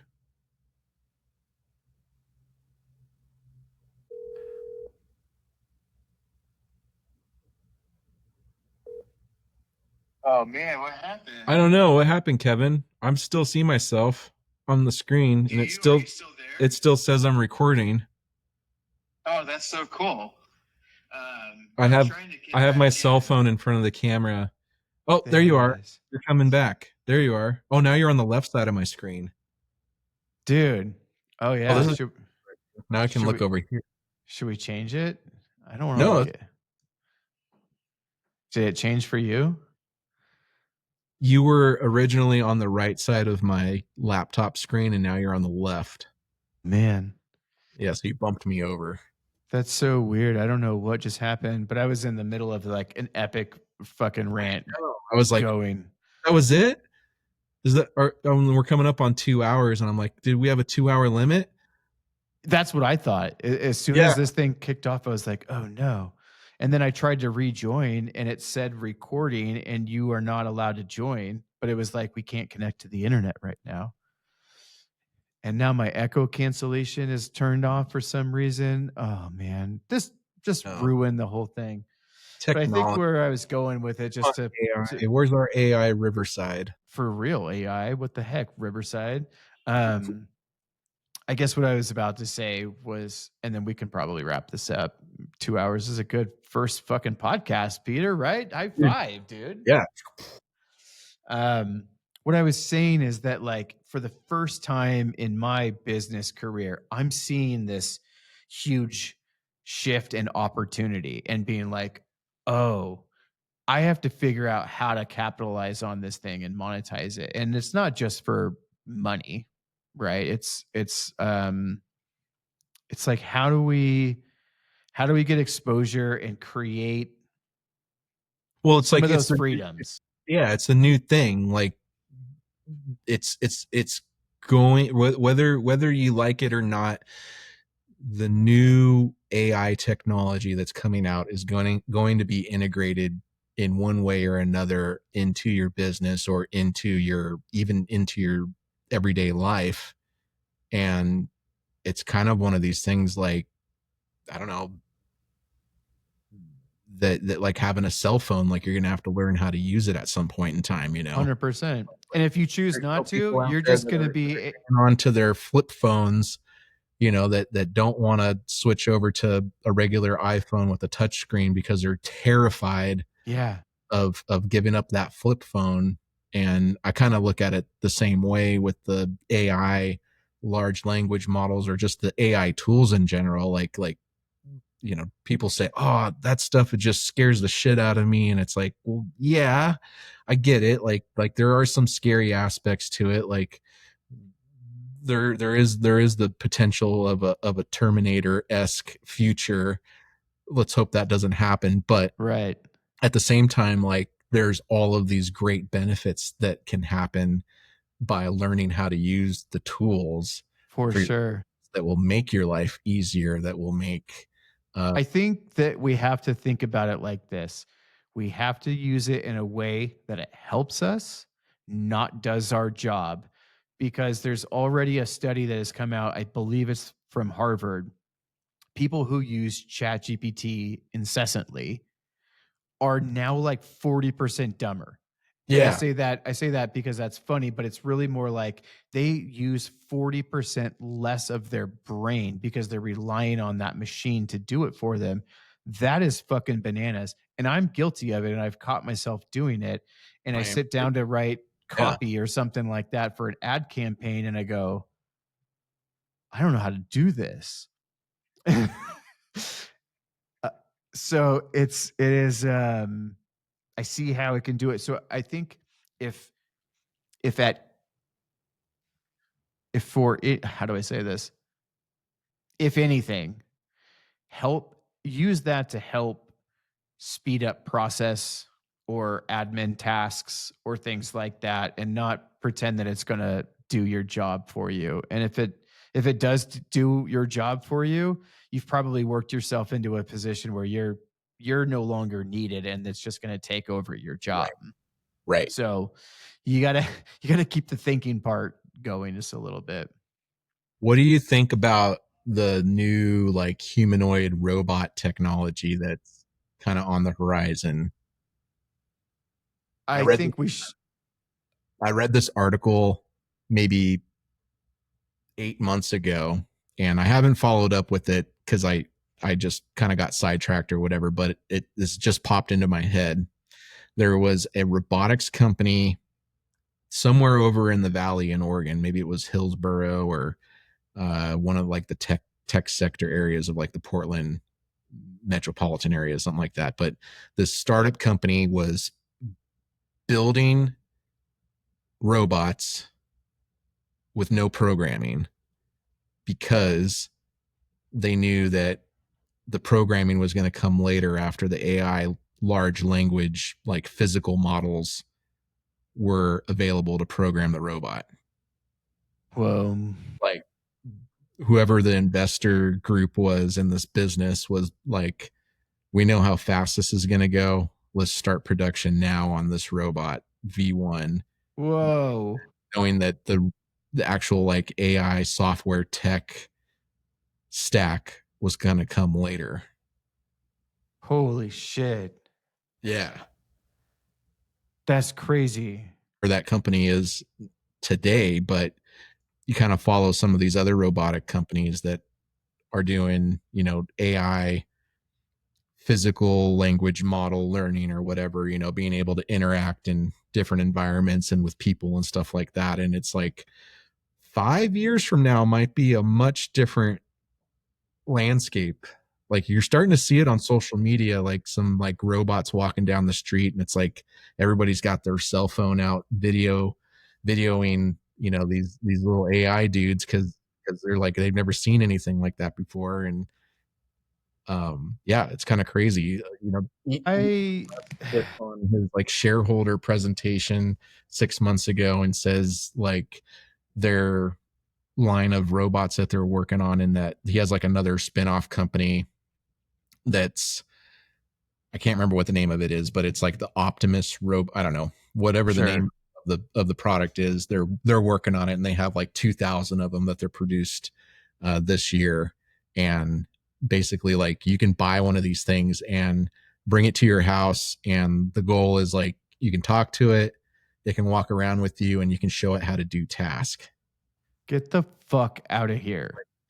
If you're like say you're I told my wife this. I'm like the moment that this is available to like muck stalls, clean stalls, Right. Buying we're it, buying, baby. we're buying it. Dude. If it's $20,000, $25,000, and you didn't have to clean stalls ever again, and it did it perfectly every single time, like how much extra time you'd have. I mean, There's drawbacks, it's especially with that example, but I it's my crazy. stance on it is I don't know. I think that like that application that you're talking about is really cool. And I think there's a lot of applications that are cool about it. And I think Joe Rogan must have said it or somebody had said it like, hey, if there were robot women, like that'd be the end of marriage forever. Like you would just get a robot woman, right? Maybe Joe Rogan didn't say this, somebody else did, or I saw it as a meme or something like that. But it's just like, I don't know, it's a slippery slope. And I don't think it's the Jetsons where we're like integrated together and we're like, oh, hey, can you just go play with the dog really quick? I don't know. You saw the robot that like got angry at a human, right? And it started going nuts and flailing at it. You saw that. Yeah, it was some Chinese production line or Japanese production line or something. I Sure. don't. And the Yeah, robot went fucking bananas. yeah, it just went ape shit. Yeah. Just Yeah, like, dude, like we're a little bit too close here. yeah, Just a smidge too close to like, yeah. What happened that day? is Like, this okay? who got fired? Who leaked that video? Right. And then all these other videos of people talking about you know, having to pull the plug on AI because it was creating another language and talking to another AI model and they're in a language that we didn't even understand. I'm just like, oh my Yeah, God, is this shit happening already? Like exactly. we haven't even lived through a time period where the robots fucking help us, where they give you a massage after a long day work and the dishes are done and the house is clean and you come home and you're like, thank you, robot. Like they're going straight to trying to kill us. Like I don't I don't know. They're plotting against us. This is fucking crazy. I don't know. And maybe I'm contributing to it. Like they're creating the Peter Kev AI baby, and then that thing is gonna power a robot, It's gonna be and a it's little. gonna be like, right. It's gonna be like, I want to fucking kill anyone that is named Kevin and Peter, or Kevin or Peter. Like, I don't know. Another thing that Joe It's a Rogan lot. talks about a lot on his podcast is like the Twitter bots. Yeah. Yeah, like with all the AI technology, especially the new GPT models that have come out, and it's like you can ask GPT like, "Hey, tell me, come up with all these different copies in this tone, specifically this tone or this level of professionalism, or be loose, be like a beach bum, talk like, hey, brah, let's the you can really like tell it like how you want its personality to sound. Right.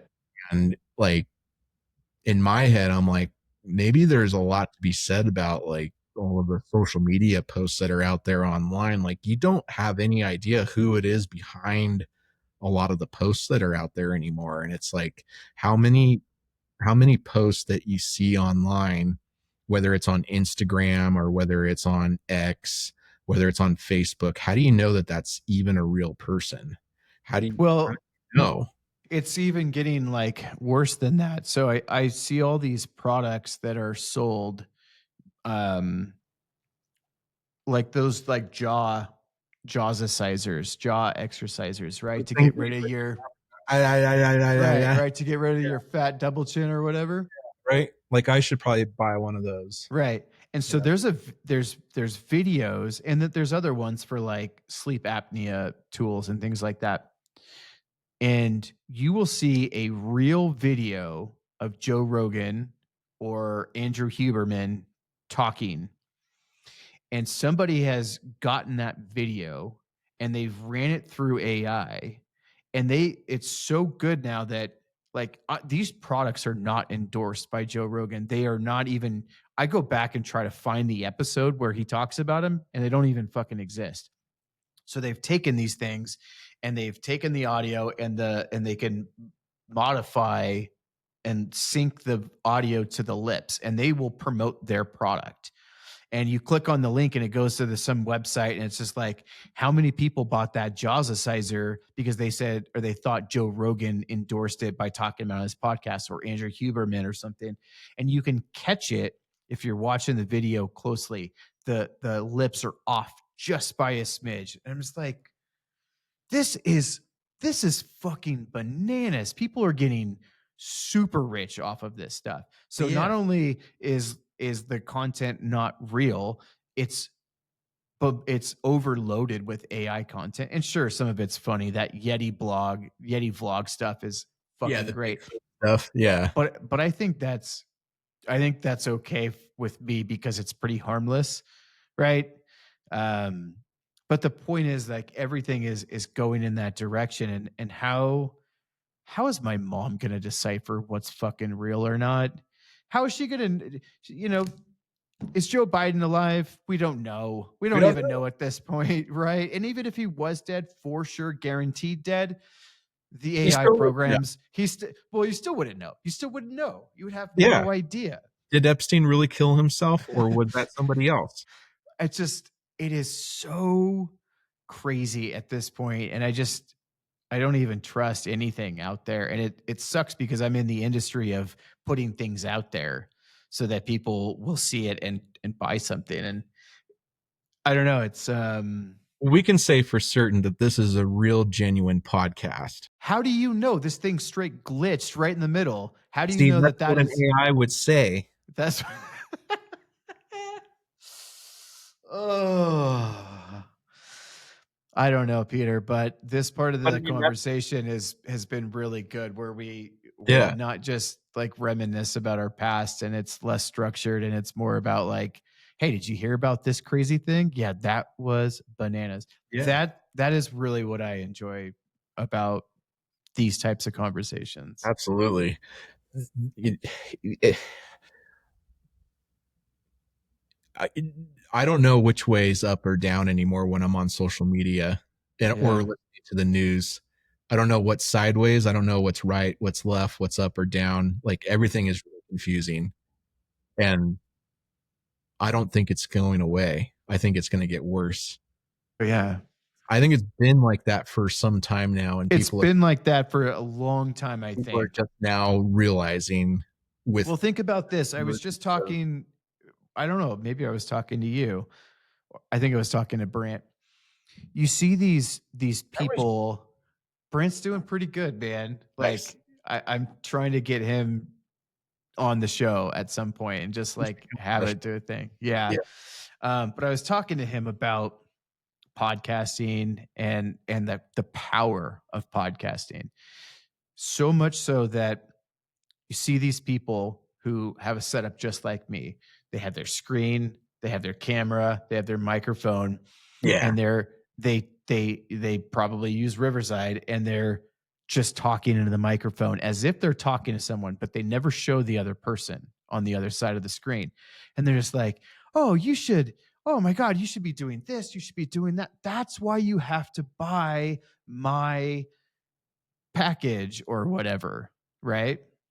And so they make it look like they are on a podcast, and they put that content out there. And so they're just fake podcasters. And it's like, holy shit, man, you could just fake anything on the internet now if you have a headset and a microphone and a fucking whatever.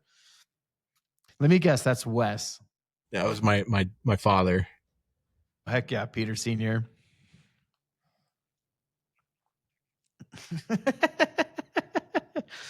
Oh yeah, you're on your um, podcast thing. yeah. Should I let you get going, Peter? Yeah, we can wrap it up, I guess. I think if you would like to have me, I think we should do this again. I think we should absolutely do it again. I'm not the type of person who wants to do a show and then have like 50 episodes before I bring someone back. Like, if you want to do the first 10 episodes, Peter, I am game. Because we can talk forever. And that's what I really enjoy about you and doing something like this. It's Well, really fun. likewise, like I said in the beginning of the podcast, I've always enjoyed our conversations and always had a really good time hanging out Yeah. with, talking shit and Hell yeah. stuff. So yeah, I love it, Peter. Well, cool. Thanks, man. you I'm bet. going I'm going to And just to confirm, like you said in the beginning before we started recording, I should not shut my laptop off. don't It do anything. needs to finish uploading. So technically we're done with it, right? I'll cut in this part like, bye everybody. Bye. See you next time.